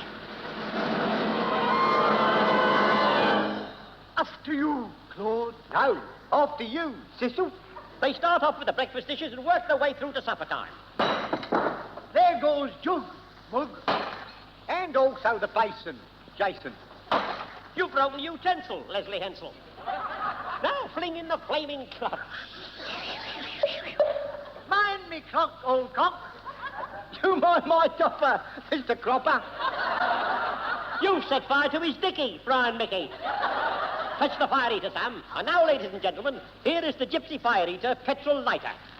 What are you going to start on, petrol? I'll have a crack at the flaming dicky. Right, oh, God. Oh, that's marvellous. He went down a treat. Without any vinegar, too. You're just the man we want. Careless fagends cause fires. You can go round eating them, but save the long ones for me. And now, ladies and gentlemen, the greatest sensation of all times. No jiggery, no pokery, and no cage. Step this way for the most hair-raising spectacle of the jungle. The man-eating tiger. Draw the curtain, Sam. Good heavens, it's So-So with a knife and fork. What are you doing there? I am the man who eats the tiger. Get the pepper and salt, Sam.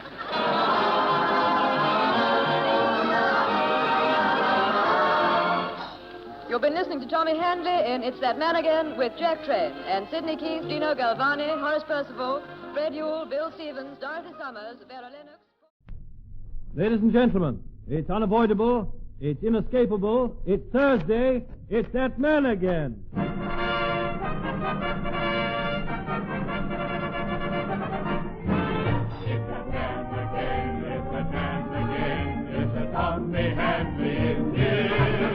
Time cannot wither, nor customs fail his infinite variety. And who is it who ne'er o'ersteps the boundaries of propriety? Useless to complain when trouble's brewing, it is doing that man again.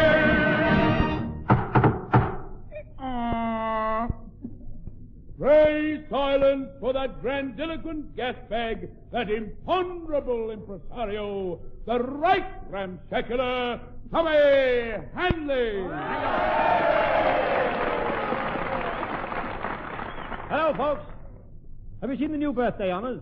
My friend the Colonel got the double X with bar, and I got the LMS third class with refreshment room. Well, I'm sorry I've had to refuse so many of your applications to stay at my hotel, but at present accommodation is absolutely cut to the cubicle. My utility beds are a great success. No one can sleep in them, so they get up early and I let the room to somebody else. I save laundry, too, by using paper sheets. You read while you sleep while you turn. And they're very handy if you have to tear out of bed quickly. Well, I must consult my floor manager regarding tonight's booking. Send in Signor So-So, will you? Ah, Mr. Hotel Bar. You're quick. Were you listening at the keyhole? Yes. Good, that's what I had it made for. Oh, Mr. Endelkey, I am your devoted sleeve. Devoted sleeve? I must laugh at you sometime.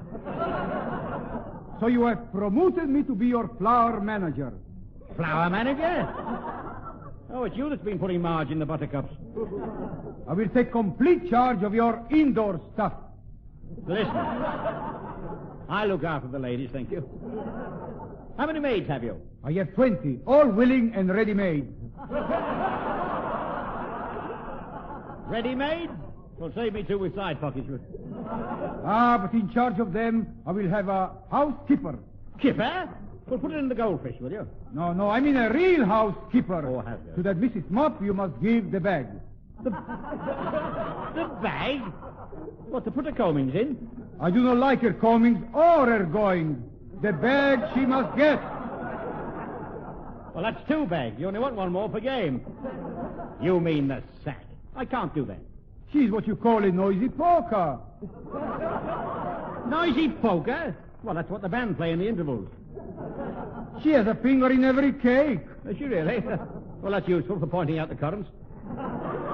No, so, Mrs. Mop must stay. Now, see that every room has every comfort and refer all complaints to me. Mr. Endeldor, through your word is my band. I will promise your guest all the conveniences. Well, that's very Vesuvius of you. Here's a great lad, Ardenia. Now, what else must I do to improve the whole comfort of this hotel? Hello? Oh, yes, you can bring your own. Well, you better wrap it up. No, I don't think they'll let you take it on a tram. You can't bring it in the front entrance. Take it around the back. Fancy he wants to bring his own bag of rice with him. Well, my organization's perfect here. Absolute. What's all this? Is the place on fire, or is everybody going to bed on bicycles? Here he is. Oh, that's the best one yet. What? Can you hear the bells? Well, who are they ringing for? Me and my gal? What is this, Chris? Another of your comicalities? Yes. I changed all the numbers on the bedroom doors. Oh, it's a riot. Now, I must get to the bottom of this. Lift to the top. Basement? Well, that'll do for a start. Now, what's going on here? How dare you enter my apartment, you horrible man! Your apartment? I sit down in my own room. I know your thoughts. I've got your number. No. Now, let me straighten this out. What's your number, sir? 99, and it's been changed to 66. 99 changed to 6. Well, stand on your head. Hey? Oh. Now, what is it? 99! Well, what are you arguing about? Well, now, folks, I'm just reorganizing the accommodation. Now, sort yourselves out. I'll kill that comical Chris. Now, who are singles and who are doubles? Did I hear you say doubles, Henry? Well, talk of the froth. It's a swallow's return. I was alluding, Colonel, to double rooms. Double rums, very warming. I don't mind if I do. Well, I do mind if you don't. Now, I've got a motto for you. I hope it's amusing. Well, it's all about boozing. Tell me the worst, sir. Well, here it is. A drink in time saves 1 over the egg. Excellent motto. Well, don't return Brotto. I believe he's running a Wings for Whiskey week. Well, now, I've got a very big idea. I'll dress the orchestra in the uniforms I got from that Italian company that's packed up in Africa. They can play in the entrance hall. It'll drown the complaints of the customers. Hey, boss. Yes? Boss, that band's busting out in bright blue bloomers with beige blazers, bedecked with brass buttons, a big black from daisy belts, brown boots, and brick band bowlers. I know that, Sam, but what are they wearing? Uniforms, boss. Oh, go and take a running jump at yourself. Okay, boss. Oh. By Jove, he's done it. Did you hurt yourself, Sam? Yeah, boss. Well, next time, take your shoes off. You sent for me, Tommy? Oh, how do you like the new uniform? Good heavens, you look like a Turkish tram conductor. Go on, say Fez, please. Well, what music have you got to go with that get-up? An Arthur Sanford arrangement. Arthur Sanford? Didn't he used to have his own band? Did he? Yes, he used to play in the interval of football matches.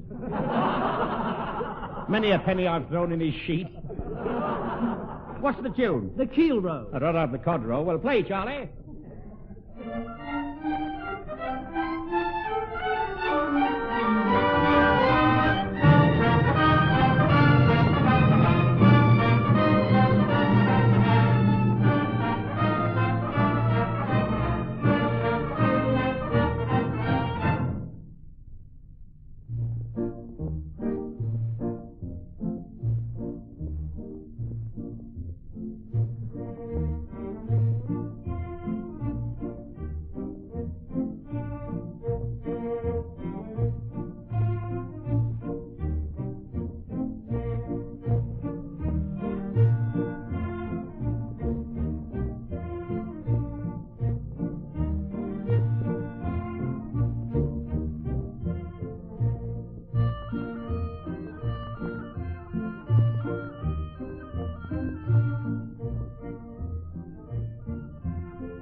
Well, well, it's a great success having the band in the foyer. 17 purses and half a dozen wallets pinched so far.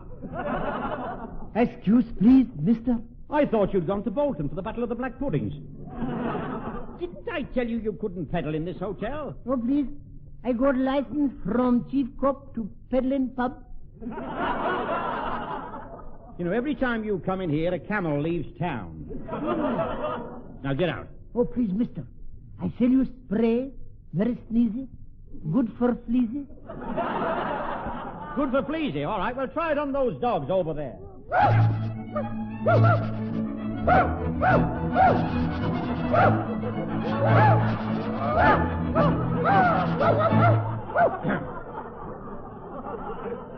You have just been listening to Fleas You Have Loved by Alsatian. Now, I don't want your spray. It's too squirty, too dirty. Oh, no like it? Oh, crikey. You fail, no sale. All right. I go, I come back. I wonder if he's got a creamy centre. Well, now, I've got two charming girls to sell flowers and cigarettes. They're frightfully well-bred and don't give a sausage. Here they come. Now, listen. 20 raspers, please. I recognize him the moment he came in, darling. I beg your pardon? I was talking to my friend. But he's too handsome to live, Mother. A packet of 20, please. Of course, darling. I always loved his voice on the air. Yes, but, my dear, I always thought he was a fair man. Cigarettes, please. I wonder if he's married, darling. But that terrible woman couldn't possibly have been his wife, Mother. What you two girls want is a good sound... Taxi? Excuse me, sir. Could you oblige me with a cigarette? Hang it also. That's what I've been trying to buy. I'm dying for a smoke. Well, I know a fellow with a two-stem pipe. Let's go and see if he's out. Taxi?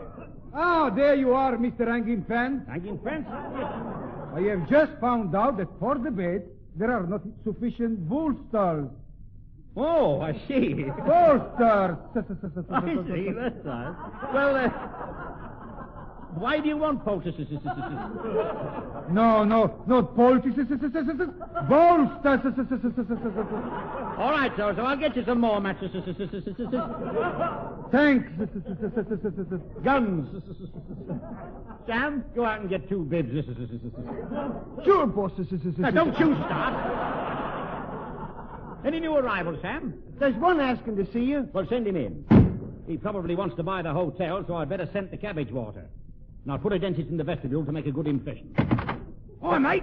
What about your band, eh? Now, go away, Clarence. They aren't open for society engagements. Now, listen, they ain't open for anything if you don't pay for them blinking instruments. How dare you? Bursting in here and shouting at the top of your voice like Richard Goulden. Fire the show. Here. What? You never paid the first blinking installment. I want 'em back, see, mate? Well, I must see my solicitors. Peacock, and boiling fowl. Anyway, those instruments are not here. Oh, yes, they are, mate. They was playing in your lands 3 minutes ago, and old Charlie Shabble was conducting. See? Well, you're quite mistaken. He may have had a stick in his hand, but he was going out for a walk. I gotta get 'em back. See? Now, look here, Clarence. I'll be free in a minute, and I'll prove you're wrong, see? So just wait outside, will you? See? Now, no monkey business, mate, or else. See? Who's Elsie? Sam, sit down to Charlie Shadwell and tell the band to put on those gypsy togs I got in part exchange for my mink dicky. Oh, I get you, boss. And tell Charlie to go in the phone box and put 2 rings through his ears. Even then he won't look like a gypsy, boss. Ah, well, Romany wasn't built in a day. This is a nice kettle of drums, as if I didn't have enough on my hands. Now come with me, Clarence, and you'll see who's right, see? Now this way to the cocktail bar, see? Oh. So you have the secrets to seltzer. Seltzer? A little splash is very refreshing and a large whiskey. 2 whiskeys, please. Well, I'll walk through the west wall. Well, the Colonel's cornered my favorite spy. I hope he remembers about careless cork. So, Colonel Chinstrap, you were in the army, eh? Wine. I'd love to crack a bottle. Himmel, this man has a thirst. Yes, also good. Heil Hitler. License Littler. Emil Littler. Now, may I join you, gentlemen? Ah, the good country. Hock, my favorite tipple. Lovely stuff, this. To the right. I must take my bike. The next part of the program follows immediately. Hey, boss. What? Boss, there's a lady outside with a baby in a pram. Well, what's that got to do with me? Well, the baby says he knows you, boss.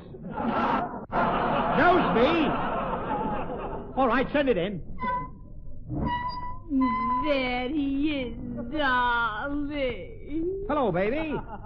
What have you got to say to me? It's a lie. I never touched your sponge cake.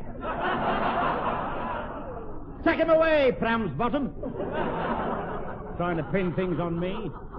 Oi! What? What about this blinking band? Oh, the band. It's okay, boss. They's all tugged up as jippos. Good work, Sam. This way, please.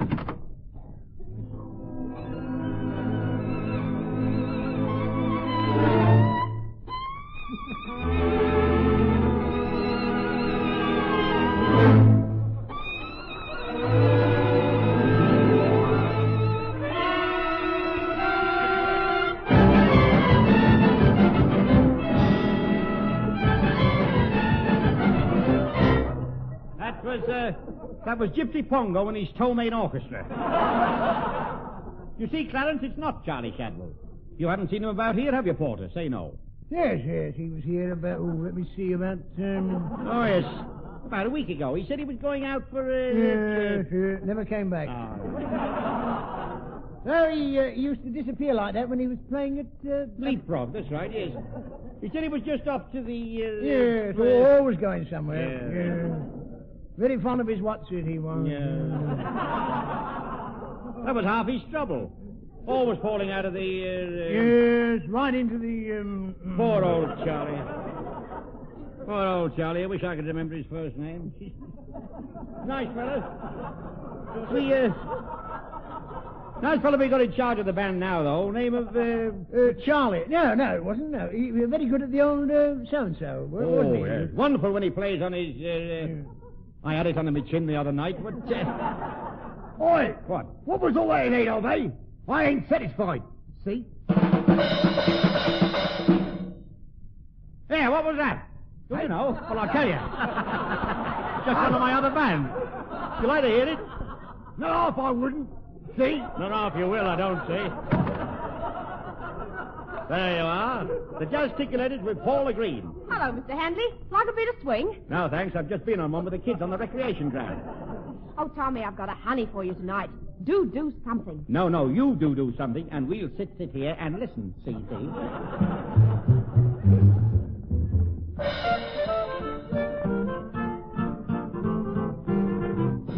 Oh, honey, I wonder why you act so funny when we should be making love.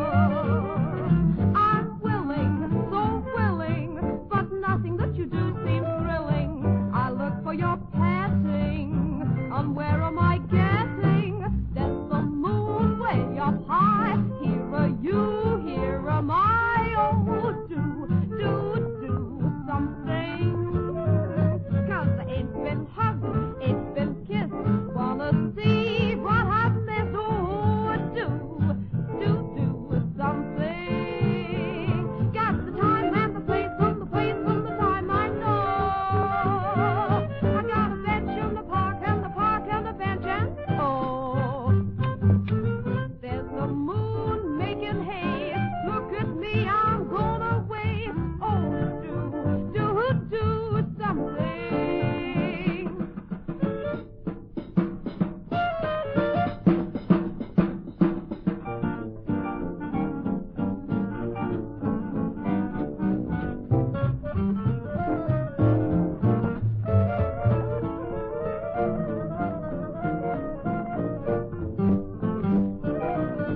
wait until he comes down, darling. Evening paper, please. If he as much as looked at me, my dear, I'd blush all over. Yeah, when you finish, could you give me a paper? Darling, I'll die if I don't get his autograph.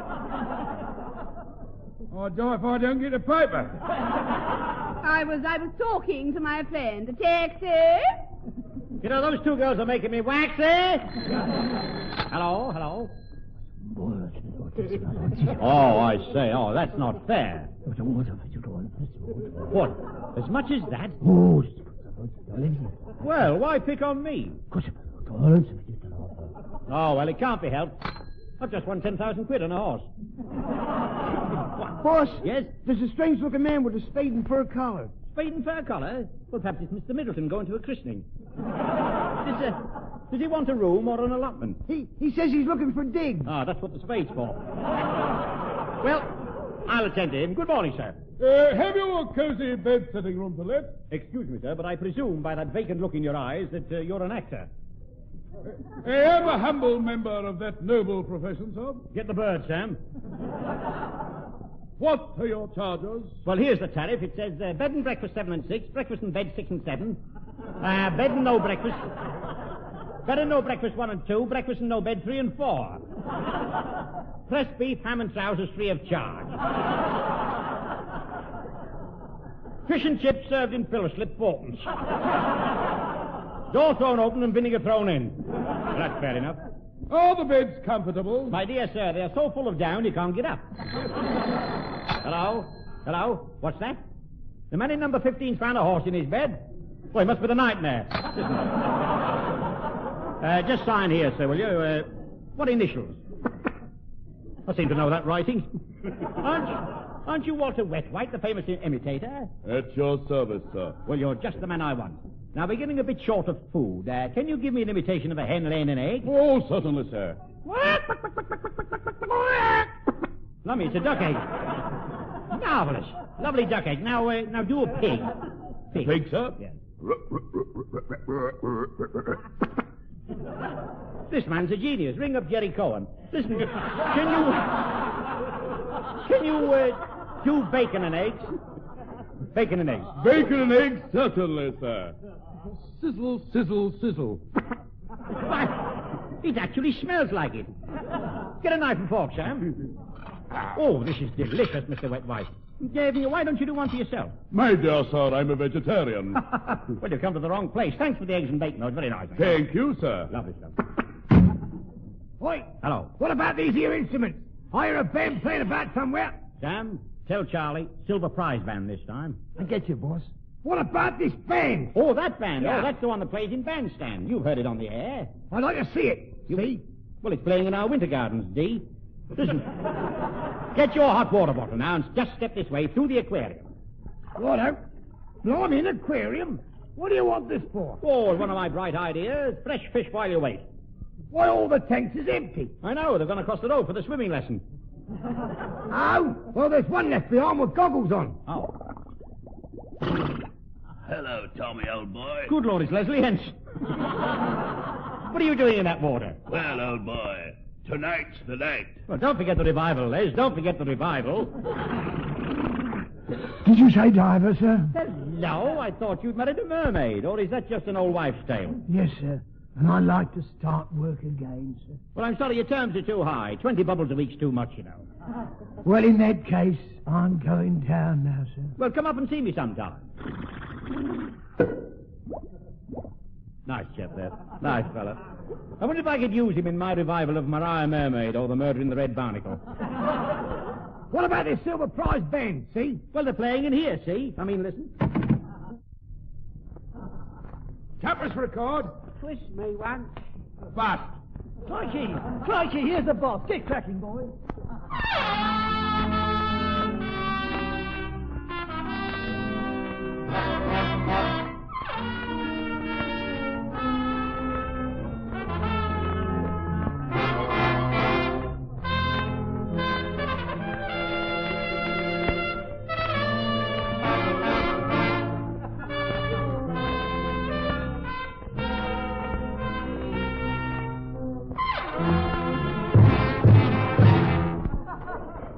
You've been listening to the overture from Pontoon. Are those your instruments? No, me no. Our instruments couldn't make sounds like that there. Oh.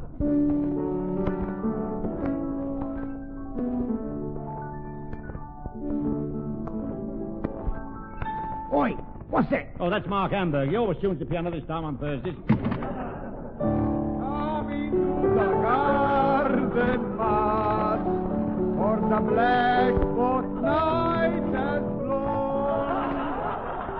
Come into the garden, Mad. I am here by the goat alone. I am here by the goat alone. Very nice, Bucko. Now sing Nanny Doesn't Live Here anymore. What's the meaning of this? Mr. Angelini, as your floor manager, I'm practicing for your flower show. Did you not know that I was a tenor? A tanner? Tanner? Well, I'll toss you up and see if you come down heads. You come down tails. Oh, Mr. Randall, I'm cut to the quack. The quack? Quack, quack, quack, Quack, quack, quack, quack, quack, quack, quack. Thank you, Mr. Quack, Quack White. Now, what else can I do? Can I do your nails, sir? Well, if he doesn't guess it by fanlight. Mr. Ansley, once and for all, you must remove that Signor So-So. I can't abide him nohow. No, Mrs. Mop, calm yourself. Your beads are bursting off your bodies like bits of shrapnel. Floor manager, indeed. He won't manage me. But I thought you and So-So were kind of... No, sir. He's that rude. In fact, he's a rude old Valentino. Well, he's certainly sunburnt where it shows. That's him all over. He won't pinch my perks again. I should think not. Now, don't take on so, Mrs. Mop. I brought this for you. Oh, isn't that nice of you? What is it, sir? It's Raymond Glendenning's moustache cup. Oh, thank you, sir. TTFN. DSYG. What's that, sir? Don't show your garters. Well, now the coast's cleared. I'll get my band to play in the Louis Carthorse suite. Boy, Henley, yes? I know your little game. I just see the band going into the lounge. Oh, yes, that's Benson's orchestra. They all swing together like the ivy. Listen. 1, 2.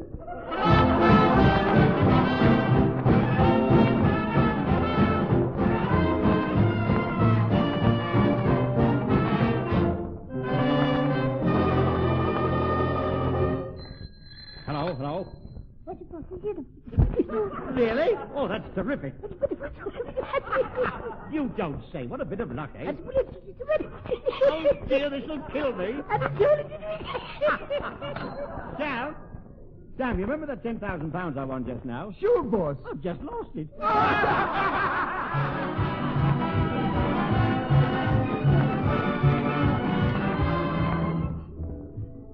You've been listening to Tommy Hanley in It's That Man Again with Jack Train. And Sidney Keith, Dino Galvani, Horace Percival, Fred Ewell, Bill Stevens, Dorothy Summers, Bill Lennox, Paula Green, and Peter Akerster and the Jazzticulars. The BBC Variety Orchestra was conducted by Charles Shadwell. The show was written by Ted Kavanagh and produced by Francis Worsley.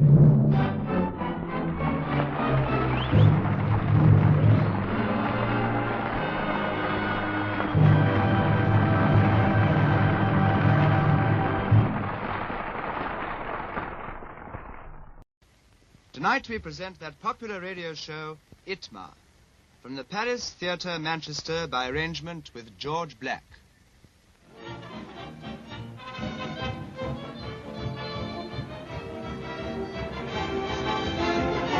Well, good evening, everybody, from the Palace, Manchester. I'm sure you're all delighted to welcome ITMA back to the air, and the overture's just finishing. The show's shortly going to start. I shall have plenty of time to talk to you during the first part and tell you about the cast.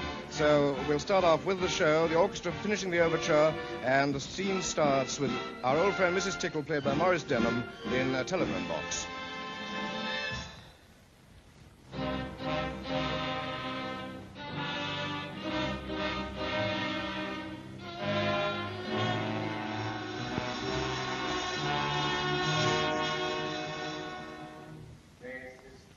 Speaking.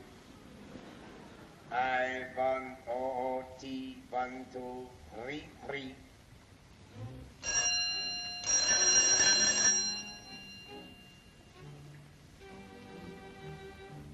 that OT1233? It is to ITMA, the Minister of Aggravation, I wish to speak. Is that ITMA? No, this is Mrs. Tickle. I want ITMA. Well, you can't have him. He's not in yet. So soon as he is in, he will be out. Eh? Wunsch has spoken. Oh!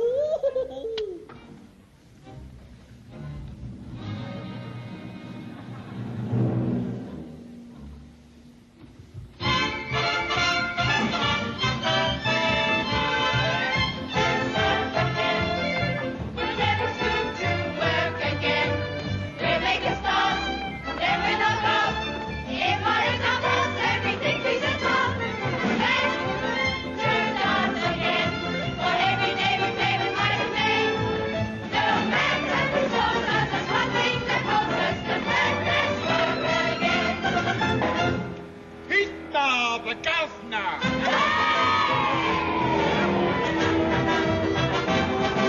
Oh, what an entrance, eh?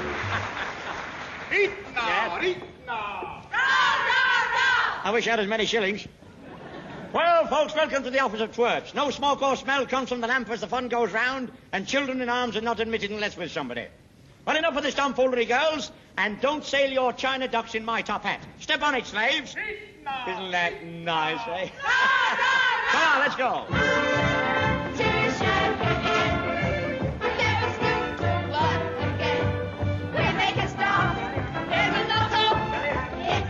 Well, now we're well underway.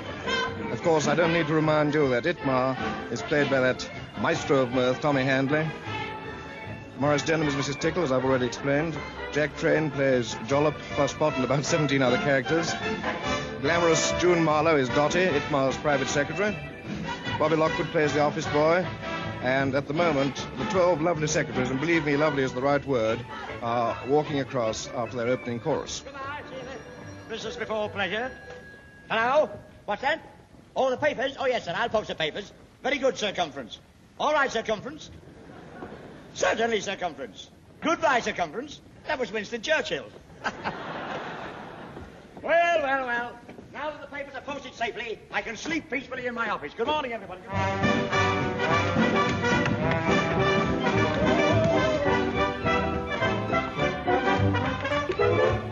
Good morning. Good morning. It's great to turn up late. I said good morning to you. Good morning. Good morning. Now don't overtire yourself. Good morning. Good morning to you. Now come on, girls, and show a leg. Old ITMA's on his way. You gotta hang your clothes up on a peg and prepare to start the day. Good morning. Good morning. Oh, come along, you two. Good morning. Good morning to you.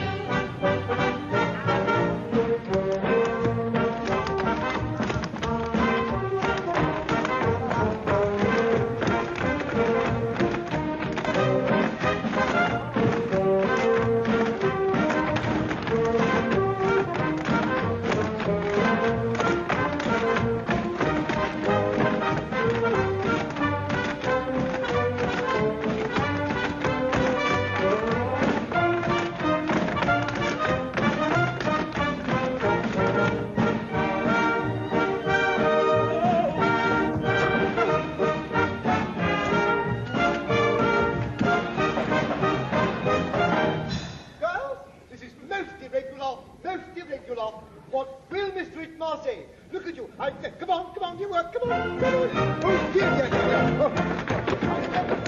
At this stage, the girls have arrived, the 12 lovely secretaries, and this dance, which Johnny Lockwood does with them, is where they prepare for work. They arrive in hats, scarves, coats, fully dressed. I don't think it's part of my function to describe exactly what happens, but anyway, the result is very satisfactory to the audience as a spectacle, and ultimately, at the end of this short dance, we find ourselves inside the office of twerps. Meanwhile, I think I should apologize for making one small slip when I was talking to you about the cast. I forgot one of the most important characters in this show, and that is Funf.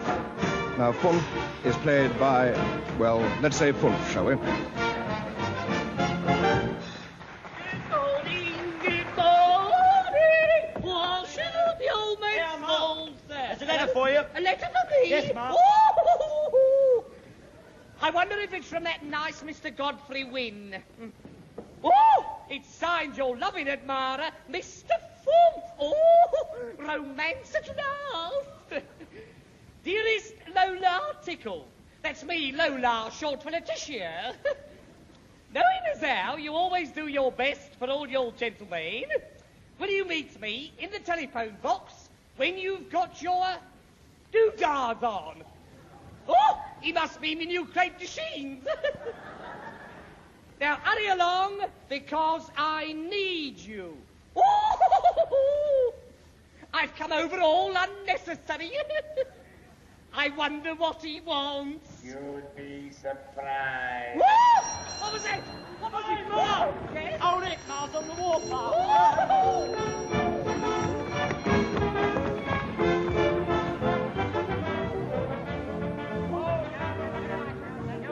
That's fine. You can see the baby's tonsils on Tuesday. What an office, eh? What an office. Just like the bottom of a baby's pram. All crumbs and wee toys. What are you laughing at? Come on, girls, take a letter. To all who it may concern. In future, all pedestrians must wear a rear light and a gong attached to the seat of authority. Anybody found kicking the gong around will get a clout in the kisser with the kipper. And I has. Tanga, kotosulo ko chong karak tanga on to yang katanga o sing pikin China. Tingnan ko sung uli ko to sila tanga along Hong Kong yang sila ba kaya ang diba? Andiyaw sulo ken ala ko jang picture. It's at the end of the passage. Come on, girls. One more letter. Mrs. Peggy Borkin-Penson. Dear Mrs. Borkin-Penson, in reply to your inquiry, the cheapest way to get 3 meals a day is to have beans for breakfast, hot water for lunch, and let them swell up for dinner. And never hit your husband in the face when he's chewing arrowroot biscuits. Now, let me see what you've got down there. I think ITMA's got nice eyes. What are you writing on? That's nothing to do with it. And I had. This is Funk speaking. Funk? Is that a name or a rude expression? It is your phone. Oh, fee-fi phone, I know, yeah. ITMA, your end is inside. Good Lord, is my shirt hanging out, girls? It's drafty around here, I know. Today I am going to get you. Yes. Already I have the papers. Well, you know where you can hang the papers. Beware, Funk has spoken. Oh, God's sake, a running fun for yourself. And that goes for you too, girls. Now, off you go now. Good morning. Where have I seen that face before? Ta-ta, ta-ta, ta-ta. Oh, gee, 1, 2, 3. The car outside. The car. What a common boy. Oh, well, I must get my lunch money out of the old fruit machine. 2 apples and an aspirin Esther. That's no good. Oh, hello, fusspot, the old China. Oh, who are those 2 fellas looking over your shoulders? Oh, it's your ears. Well, I don't know. Surprisingly. Sir. Dad? Sir, it's most irregular, sir, most irregular. Well, why don't you trim it with the scissors? No, it's not my dash, sir. Not your dash? No, sir. Well, don't talk tosh. What is it? It's the papers, sir. The papers? The important papers. What's happened? They haven't arrived at the Office of Petty Restrictions. Dear me and tut-tut, what's happened? Did you deliver them, sir? I posted them in a pillar box outside the office. Oh, the pillar box is gone, sir. Well, bite my bottom lip.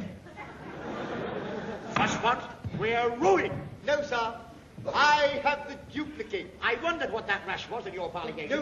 What do you mean, then? The copies. Oh, the copies. Oh, gee, 1, 2, 3. What's the car outside?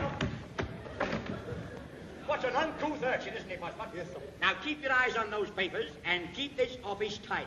Tidy, sir? Tidy. Tidy! Wanna go on the old fruit machine? 2 jelly babies in the bullseye. Can't get it. Washing on the same street line. Have you any dirty washing on here? We're going to hang up washing on the same street line. Well, they can't all get in that place at once. Extraordinary. Damn nuisance about those papers, Tom. Yes, have a care, Handley. Fumf may be in your office.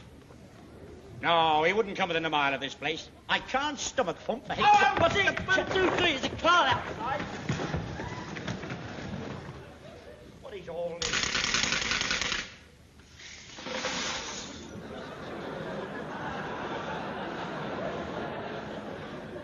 Well, push me down the plug hole. He's got the lot.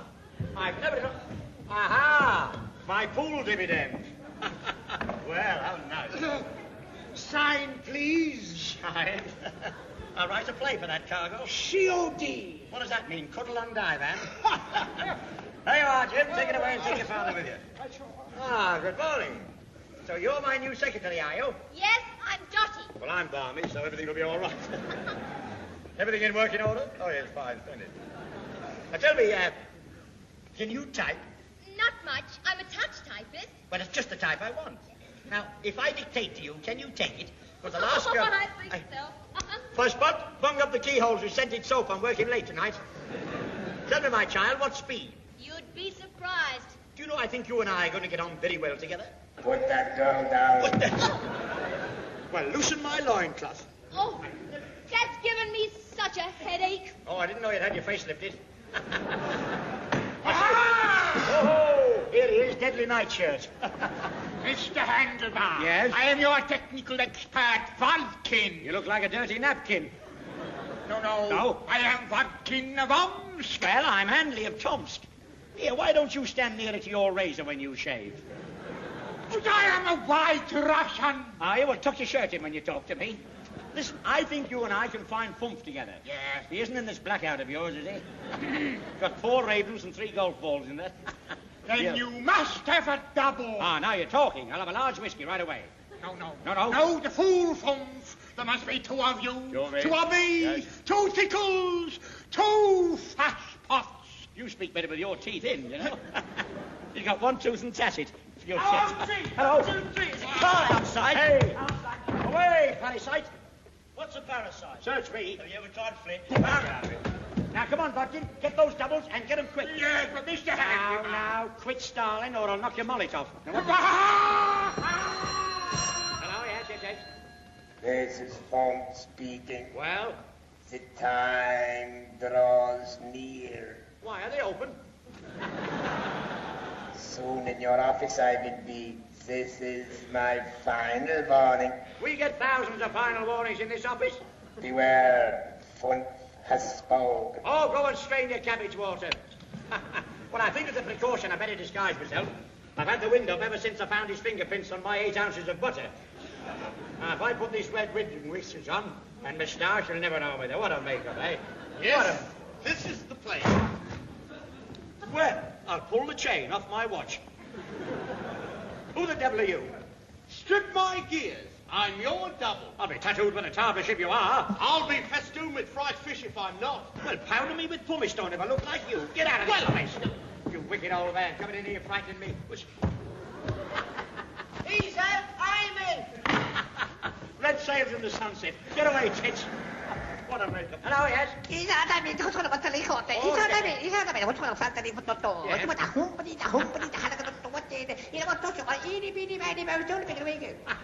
Well, it sounds dirty, but I like it. I don't know what he's talking about. Hey, Tickle, where are you going? Well, I always do my best for all my gentlemen, sir. Now, that's not an answer to my query. Where are you going? Well, I'm meeting ever such a nice one tonight. Oh, what's his name? Charlie Staircase? No, Mr. Fump. Fump? Yeah, Fump. Fight the knife out of me, that guy. Hey? Have I done wrong, sir? Not yet, but I should keep your hand on your battery. Don't be late in the morning. Oh, sir. Oh, Fussman. I've got the plans, sir. Where did you find the plans? They were in the plan drawer. Get away. Yes, sir. The plans in the plan drawer? What an extraordinary thing. I thought they'd be in the fridge. Well, come on, Fussman. Yes, sir. Now, look, I want to watch this very closely. Oh, yes. Because there's a woman's honour at stake and some chips. Now, watch this closely. Yes, sir. You see this road along here? Now, we go along there past Shakespeare's works. Yes. You see, that's where the smoke's coming out of the chimney. Oh, yes, There's Mrs. Benancock sitting in the bay window and the old man shelling peas in the garden. Now, we come down here to Oxshott, Bagshot and Bulford. Then we cut through here to Hookham, Cookham and Farnham, and now we're stuck. Now, where am I going to hide my secret weapon if I've got one? Well, I would suggest... Don't point, Fussman, I don't like that. Do you know if these plans fell into the enemy's hands, they'd sprain his wrists? Then, sir, yes? We must guard them with our lives. That's not a good idea at all, but I'll do it. Oh, they come! Funf has managed to get himself inside the office while Fusspot and Itmar are talking, and he's spirited the plans away. Telegram for Mr. Itmar, telegram for Mr. Itmar, telegram for Mr. Itmar. Take it away. Away, away, away. Itmar's got a telegram, a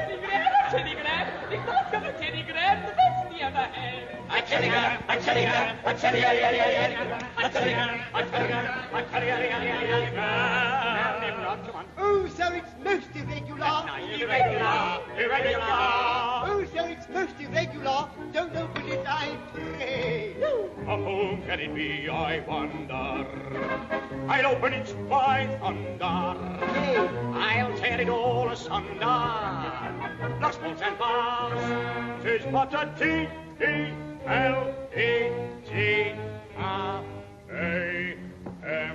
Hello, Cock, what are you doing here? Good. Perhaps the wires come from Funk. From Funk, I said from Funk. And if the wires come from Funk, we'll send it back on Friday. On Friday! On Friday! We'll send it back on Friday!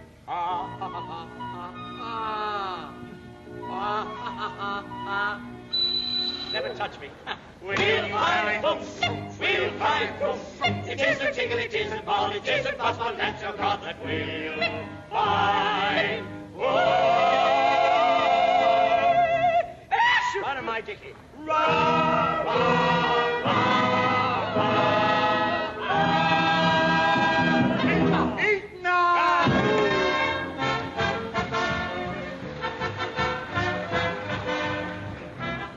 Well, I've been told to come on here and do an act, you see, so I've rehearsed a smashing act, a wonderful act, 50 marvellous stories. I'll tell you the 3 they haven't cut out.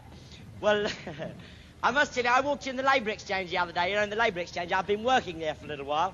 I've been working there. I got in the door and the bloke fainted. I said, what's the matter with him? Have they offered him work? He said, no, he got a civil answer off one of the clerks. I got to the counter, the zoo rang up. They hadn't been open very long, this zoo. They hadn't got many animals.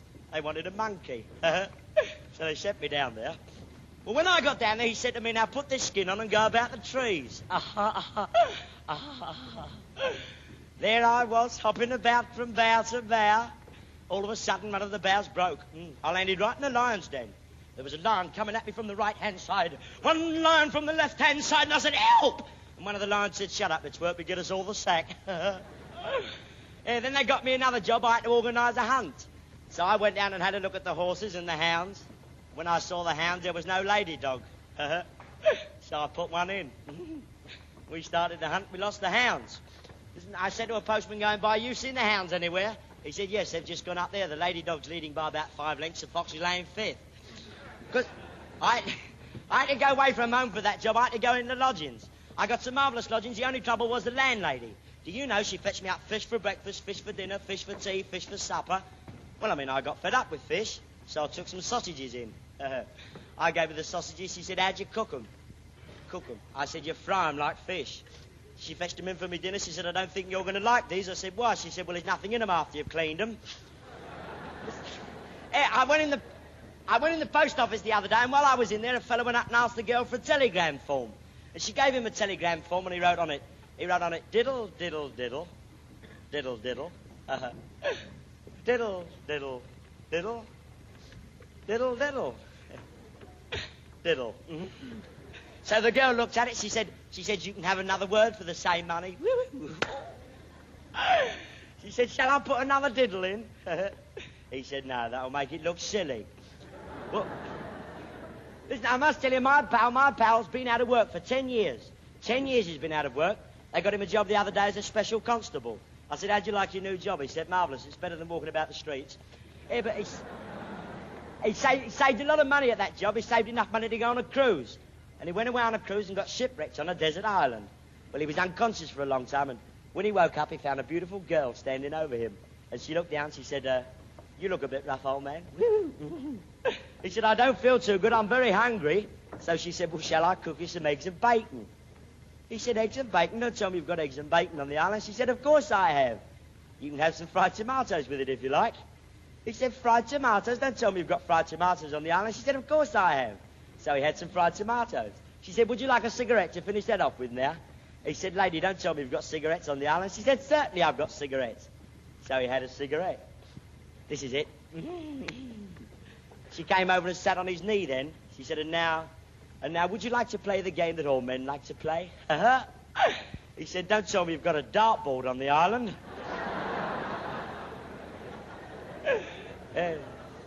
That's what I thought as well. Well, I'm going to sing a song now, a song entitled, Put Away Your Tweezers Till Your Eyebrows Meet Again. There's nothing like a smile to make you happy as can be.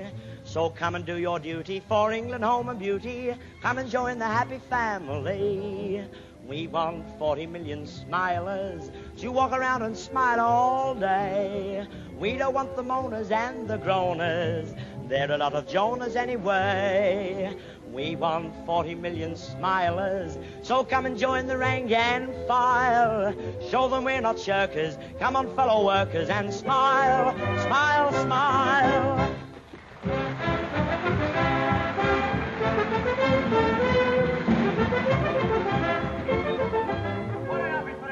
We're on the air in 3 minutes with our commercial broadcast, and there isn't a pot washed. If I can only find the... Get outside. Where are you? I bet that's Fump. Hello, is that Fump? No, this is his father. His father, yes? Mr. Hackenfump. Hackenfump. Yeah. So you would double-cross my little sonny boy, eh? You'll be surprised. Then let me tell you, Mr. Hitman. Yes? We are all up against you. Who are? The Fumps. Oh, go and soak your cenopods. Well, the whole blinking family's after me now. That's it. 1, 2, 3. It's a car. Come here. Hey, grubby banknotes. Come here. What is this OOT? There's a cup of tea and a piece of cake outside. What are you talking about? Well, there was a car outside, but it's been pinched. Well, serve the owner right for leaving it outside the office of Twerps. That's what I say. That's what I said. Yeah. What was the number? OOT 1, 2, 3. OOT. What's it? Hey, that's my car. I know, but you can't say I didn't warn you. Yeah. Good Lord, we're on the air. Come on, boys, open up those express. Here we are.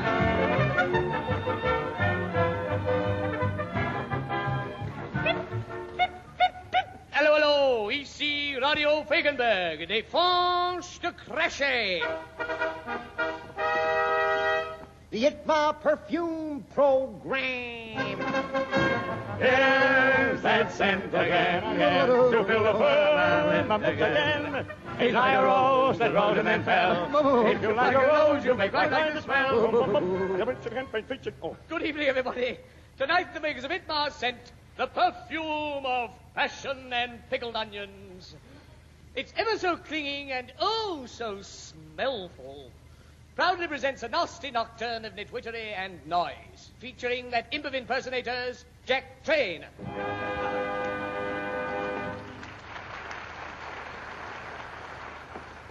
That maestro of the microphone, Maurice Denham. Oh, that's me. I thought I was still Mrs. Tickle. And the big slip himself, Tommy Handley. Hello, folks. 1 or 2 stories I heard at my mother's knee and other joints. Now, once upon a time, there were 3 bears. Bear to the right, bear to the left, and stark naked. No. So the elephants... What's the matter? Wrong program. You're telling us. What are we doing? Perfume? Yeah, perfume. Yes, right. Bitmar cheese, the scent of a century. No. Here, Narvik. Use Itmar toothpaste and say ta-ta, ta-ta-ta. Ta-ta. Goodbye, boys. See you later. Oh, but there was an old man of devices whose ears were of different sizes. This ear over here was as big as that there, and so was his nose and his eyes. I'm just laughing. What is it? The Itmar perfume. Yes, that's right. The Itmar perfume program. Yeah. Now, this perfume or pong comes to you in 3 varieties. Vapor of vodka, tincture of tickle, and fragrance of fump. Wrap that up and I'll take it home with me. Now, Itmar perfume users are all over the world, and tonight in our studio we have some of the most famous. And the first one to talk to you is that well-known Scotsman, Angus MacPorridge. Where are you? Come here. That's it. Well, I was up in Huddersfield, going to Sunderland the other day, when suddenly round the corner... Hey, whoa. Scotch, not Irish. Oh, okay. Well, there was an awful lot of foot and mouth disease rife in Fife. And some old friend Will Fife, mind ye. And I wanted a good strong disinfectant for my farm, so I went to the fishmonger and I bought the great barrel of Itmar scent for 1 and 6pence. Oh, it's all right. I got 1 and 5pence back on the barrel. And when my wee hens and my wee pigs smelled it, man, they've talked of Itmar ever since. It's lovely stuff. And I brought me animals along here with me to tell you what they think of Itmar scent. Now, the first is Roderick the cock.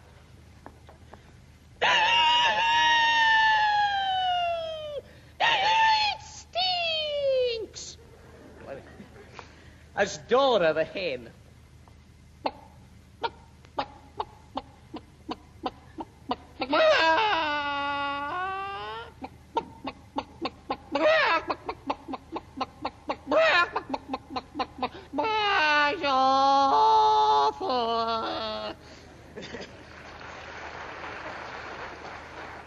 And there's Pansy the pig.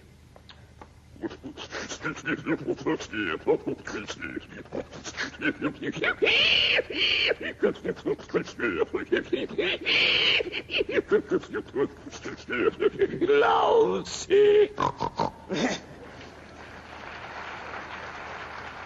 And now there's somebody you all know and I hope you'll recognize.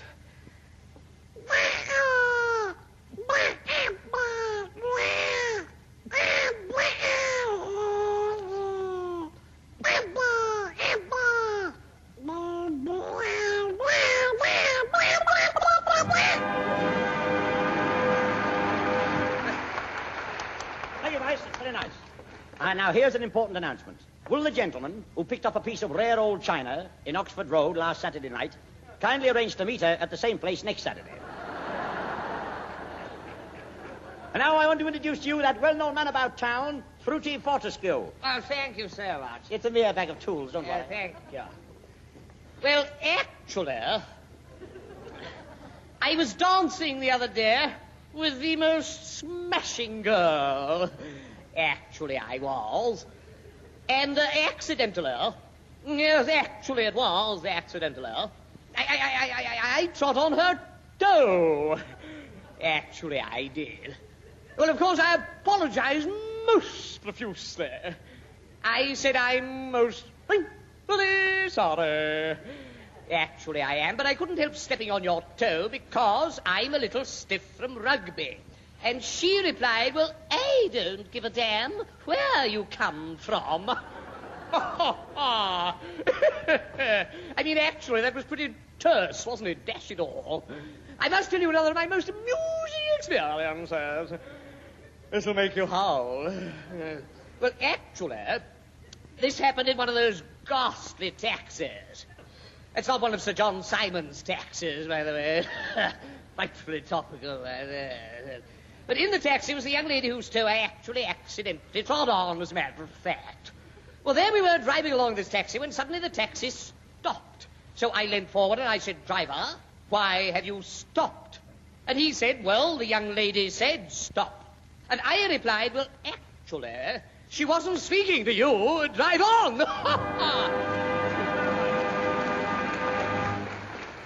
Now, here's one more announcement. Will the commercial traveller who left some samples of kippers at the station hotel 6 months ago kindly collect same at once, as they are broadcasting to all stations? And now, folks, here are one or two testimonials from satisfied users of ITMA. Here's the first one. Dear Mr. Henry, for years I have suffered from severe scratches on my face caused by my wife.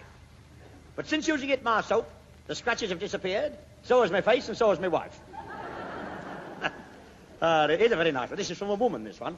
It says, Dear Mr. Henry, for years I have bent over the wash tub without any results. I should chip it and... But I needn't do that anymore, for since using ITMA soap, I have bent over it until I am permanently shaped like a horseshoe. And now my husband's nailed me over the door for luck. Yours truly, Fetlock Fanny. Isn't that nice? You get thousands of these letters. Well, now, folks, ITMA proudly presents that imp of impersonators, Jack Train.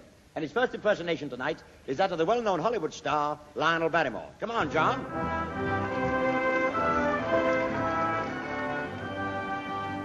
Thank you, my friends, thank you. I've been asked to come here tonight to talk about ITMA perfume. What do I know about it? All I can say is, when I was a little boy over in New York with Brother John and Sister Ethel, sometimes we used it, but our best friends wouldn't tell us. No, sir.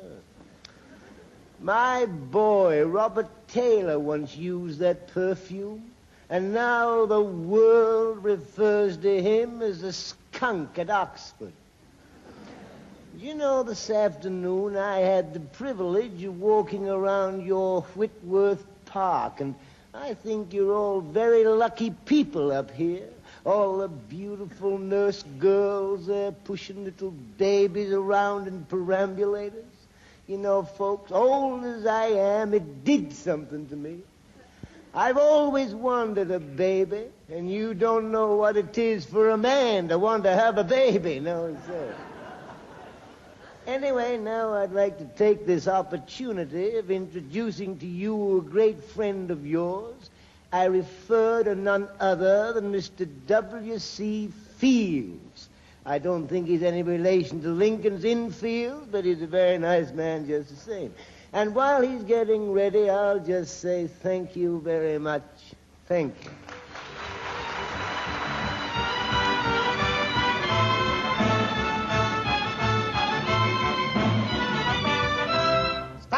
Stop the noise, Toscanini. You preceded me then. I can't stand it, my chickadees. There's only one tune I love, and that's Hallelujah, I'm a Bum. A beautiful tune, that. Starts in the second stanza. I can see it now as I stand here.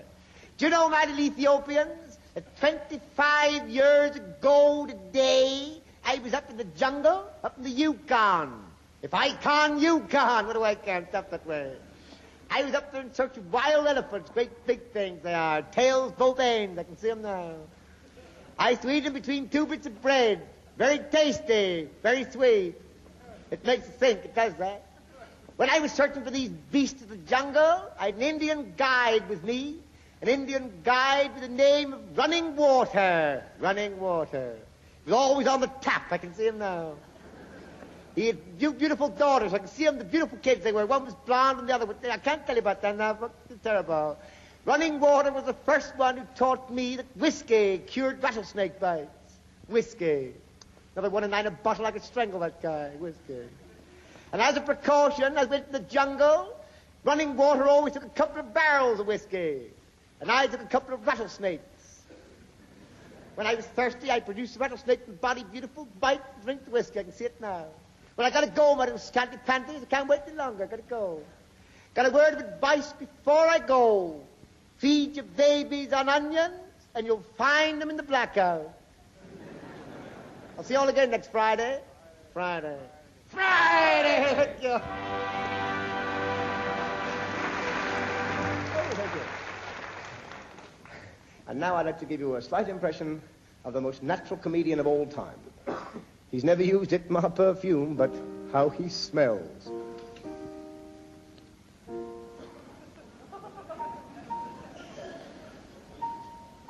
Germany calling, Germany calling, Germany calling. Here are the Reichsender Hambush Station, Bremen, the shortwave station DJA on the 31-meter band.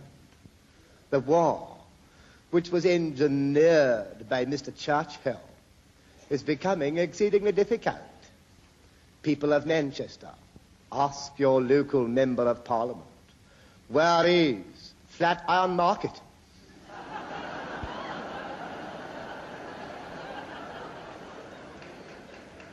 You will probably be surprised to know that during the last night, a fleet of our Messerschmitts blew Flatiron Market into Piccadilly.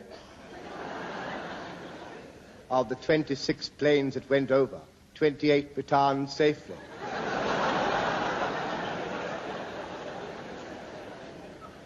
It has come to the notice of the Third Reich that in Great Britain today, owing to the shortage of brown paper, boots are being made of leather. Here are the Reichsender Hambush Station, Bremen, shortwave station DJA. You have just heard our final news in English for tonight. Thank you very much for your attention.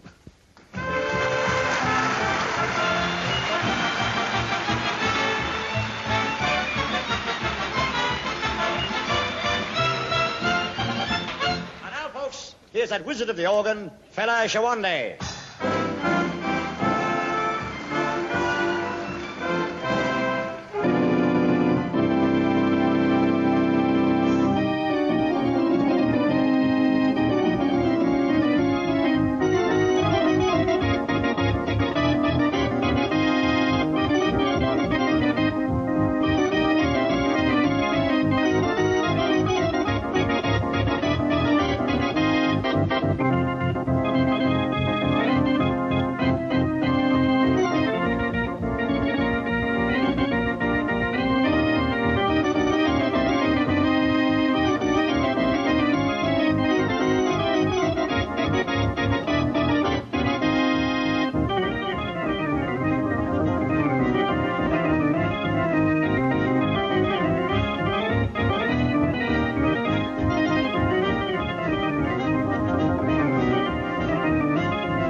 Dottie's going to sing a ditty, and I hope it isn't dirty.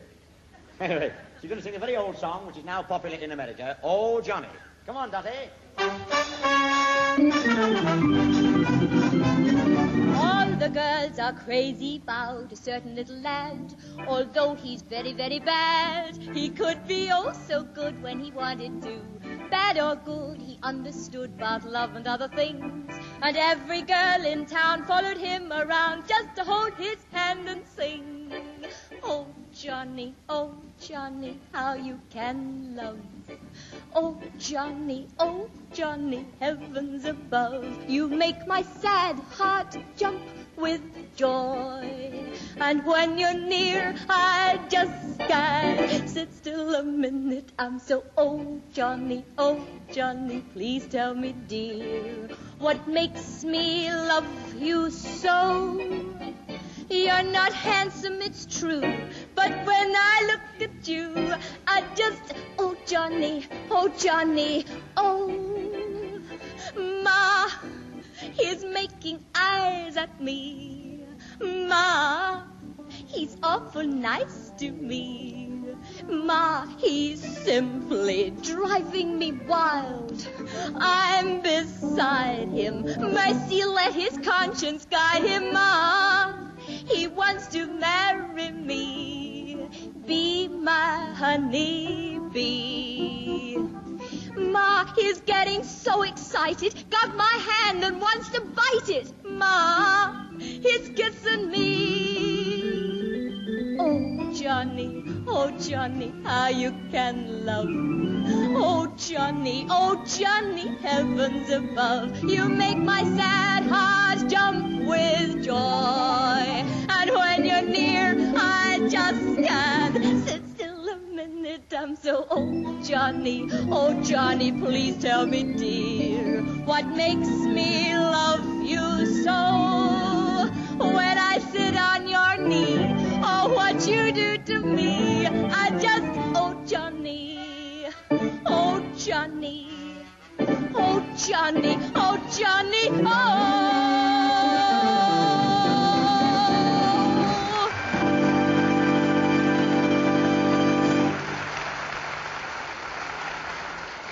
And now, ladies and gentlemen, Fellowship Wandy is going to play you a medley of popular tunes.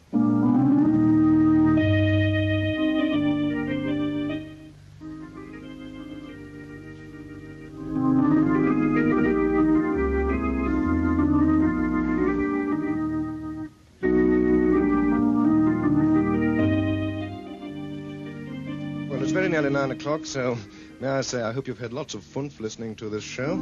Pitch me out of the palace, don't you start. Oh, dear me, here's that man again. Well, it's only right, I think, after all, it is Tommy Handler's show, creation of the part of ITMA, so let's leave it to him to say good night to you all. Well, hello, folks. It's been very nice to be back on the air again, and I hope you've enjoyed the show, and it won't be long before we're back again. Bye-bye, good night.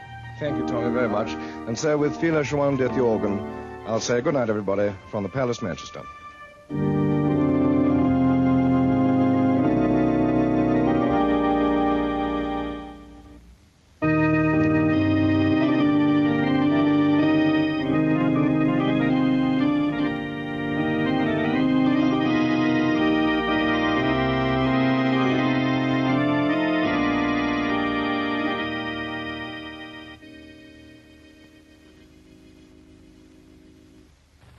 Hello, forces. We present to you top of the bill number 13.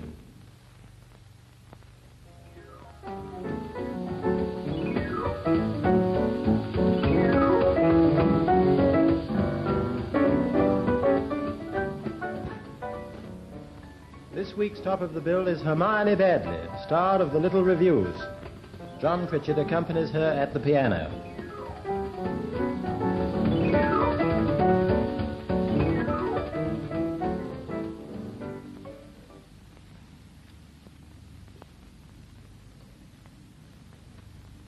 Hello, forces.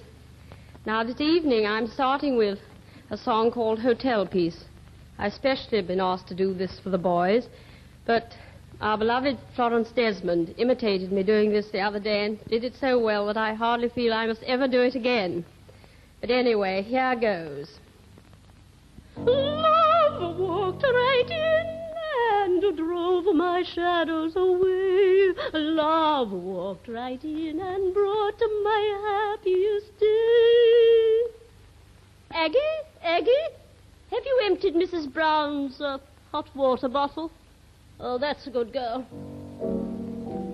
As manageress of the Talbot Arms, I try to keep the tone up, with a smile that cheers and a voice that charms our visitors when they phone up. A very good class we cater for, in tweeds and aquascuta, that don't disgrace our antlers or our sporting prince or pewter. My coiffure cannot fail to pass, my spray's picturesque, my nails are nice, and I keep a glass of stout behind the desk. It's true our guests may sometimes fail to tip the under porter. Our chambermaids could tell a tale or two about hot water. We sometimes find a lady's comb in a bedroom that surprises. But there, to make a home from home, it takes all sorts and sizes. It takes all sorts and sizes. There's number 37 who is given to complain, and number 5 whose overcoat has lost its collar chain. 17 is quite a puzzle. I can't think what he's about. He keeps on going out and coming in and going out. Number 12 is so extremely hoity-toity and select. He never says good morning, which is not what I expect. And number 44 has forgotten to bring more than the top of his pajamas, which creates a bad effect. 2 is back from Egypt, which is rather more my line. But you can have them all if you will give me number 9. Oh, the leather of his suitcase really gave me such a thrill that every time I see him, I can somehow smell it still. He's a dozen pairs of shoes and another pair of trees. You can always tell a gentleman by little things like these. He telephones to Ascot. He telephones to cows. It's for him I wear these lilies of the valley in my blouse. Oh, number 9, yes, number 9 is all the rage with me. It gives me quite a flutter just to think I have his key. And his voice. Well, I sometimes mention to him, just to hear him speak, what simply gorgeous weather we experienced last week. He's got a place at Dorking, which I gather is divine. And the extras he has had, the baths, the billiards, and the wine. Oh, I'm sure that this hotel would do very, very well if we had a few more clients of the class of number 9. Aggie, get on with your work. Our lady guests are apt to be more fussy than the men. What with rows and smells and ringing bells, I'm sick of number 10. That wretched little dog of hers should really be restrained. She should keep it in a kennel if she cannot have it trained. Number 5 is much less trouble, but I must confess I hope next time she leaves the writing room, she'll leave 1 envelope. It's funny how the sphere and the tatter disappear. When she goes away on Friday, I quite tremble for the soap. But to all these little troubles I must willingly resign. For after all, there's always, yes, there's always number 9. He's always so obliging with a charming word to say. I'll be quite the Madam Butterfly the day he goes away. I bet he looks a treat when they take in his morning tea. He's A through and through, with not a trace of CTC. This morning, when I said the weather really was a shame, and he answered yes, it was, we somehow always think the same. Then he asked me, was I busy? And I answered one long buzz. But working stops you thinking, and he answered, yes, it does. And then I looked straight in his eyes, and he looked straight in mine. And I said, well, just for your sake, I do hope it turns out fine. Oh, I'm sure that this hotel would do very, very well if we had a few more clients of the class of number 9.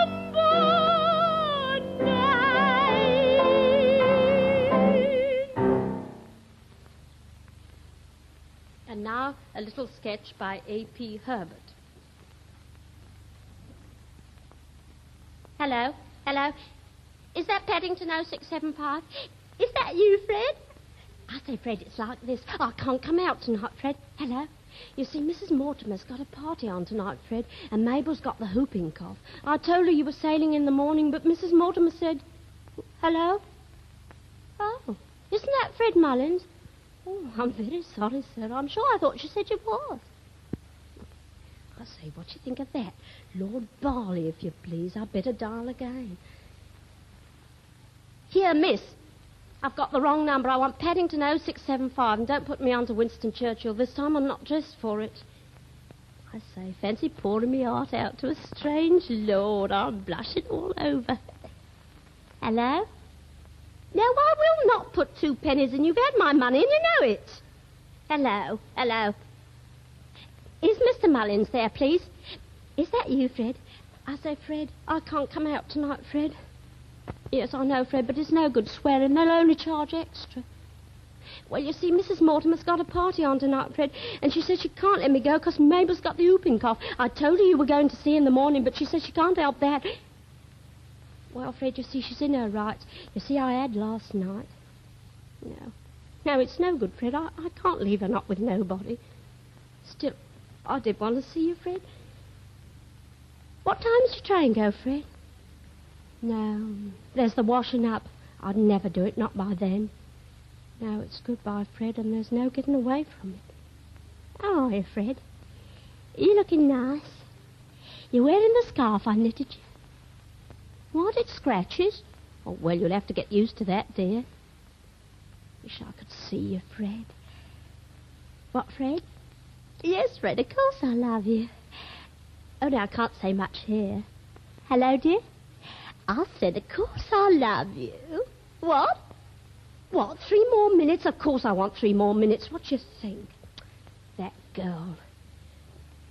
Fred, this time tomorrow you'll be on the briny, I suppose. Will you send me a wireless, Fred? Just 3 words. Like thinking of you.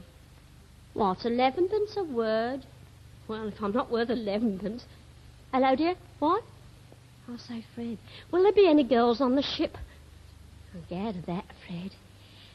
Yeah, do you know what Maud said this afternoon? She said she saw you at the pictures Friday with another girl. Well, I said it'd be your sister, Fred, but she said this girl had red hair. So I said your sister very often wore a wig on Fridays because that's her day out. But Maud said it wasn't a wig. Who was she, Fred? Oh, no, I don't want to know, really. Well, I was only teasing, only last night you did say I was the only one, didn't you? And I thought perhaps... Hello? Yes, I see. Fred, it's all right, Fred. It's a free country, isn't it? You've a perfect right to go to the pictures. No, Fred, I'm not crying, Fred. Not so she'd notice it. Hello? How long will you be gone, Fred? You don't know. Oh, you will take care of them foreign girls, won't you, Fred? They're an artful lot, I've always been told. Especially with sailors. Oh, well, I must be getting back, I suppose. I wish it was last night, Fred. You'll think of me sometimes, won't you, dear? Think of me washing up and thinking of you, and I'll think of you lashed to the mast and thinking of me, and then something's bound to happen. Well, goodbye, Fred. You haven't said you love me yet. Oh, go on, dear. What's the matter with you? They won't charge anything. I don't believe you do, Fred. What about that ginger girl? Oh, Golden. I'm sorry, I'm sure. Oh, well, I beg your pardon. Oh, well, Fred, I love you and I don't care who's listening. What'll you do tonight before the train goes? Go to the pictures? Oh, well, I wouldn't do that, Fred. Not tonight. Oh, well, I don't know. I wouldn't like to think of you sitting at the pictures while I'm washing up. I'd rather think you were moping somewhere all by yourself, Fred. Oh, dear, I did want to see you off. Oh, well, never mind. It'll all be over soon, and then you'll be back, and then we'll get married. Hello? You are going to marry me, aren't you, Fred? Hello? Fred, you are going to marry me, aren't you? I haven't got 2 pennies. Can't you wait a minute? I say, Fred, I've got no more coppers. You do love me, don't you, Fred? Hello? No, I haven't. And if you cut me off, young woman, I'll tear your eyes out. Fred, are you there, Fred? Goodbye, Fred. You are going to marry me, aren't you, Fred? Aren't you, Fred? Hello. What's the game? You've cut me off. Fred. Are you there, Fred?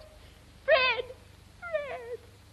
And now, just to cheer us up, a little song about the ladies' army. Form fast, girls. Chests out, girls. What's the matter, Miss Carey? Please, Commandant, I've lost my lipstick. Well, I can't help that. I've lost my pipe. To Britain's call we one and all have hastened to enlist, both short and tall, both big and small, all anxious to assist. Girls from Vellum, girls from Streatham, girls from Bowen, Peckham Rye. Not a danger can upset 'em. We are the girls to do or die. We're the girls to do or die. Girlettes, out and around and about. Girlettes, turning the place inside out. We follow each trail, we pursue every track. We don't give a fig for surprise or attack. If we meet any cows, we always turn back. We're good girlettes, rushing about everywhere. Girlettes, sporty and devil may care. You'll find us prepared now that we've got a war to do what our sisters in arms did before. We'll show the men what we girls were made for. We're good girlettes, ready for any old task. Girlettes, ready to do all you ask. We're willing to fight and to die for the cause. Do we turn a hair in the face of death's jaws? No, we tighten our belts and we pull up our good girl. You've been listening to Top of the Bill, number 13, Hermione Badley. The next Top of the Bill will be Flanagan and Allen on Monday, May the 27th at 6:45.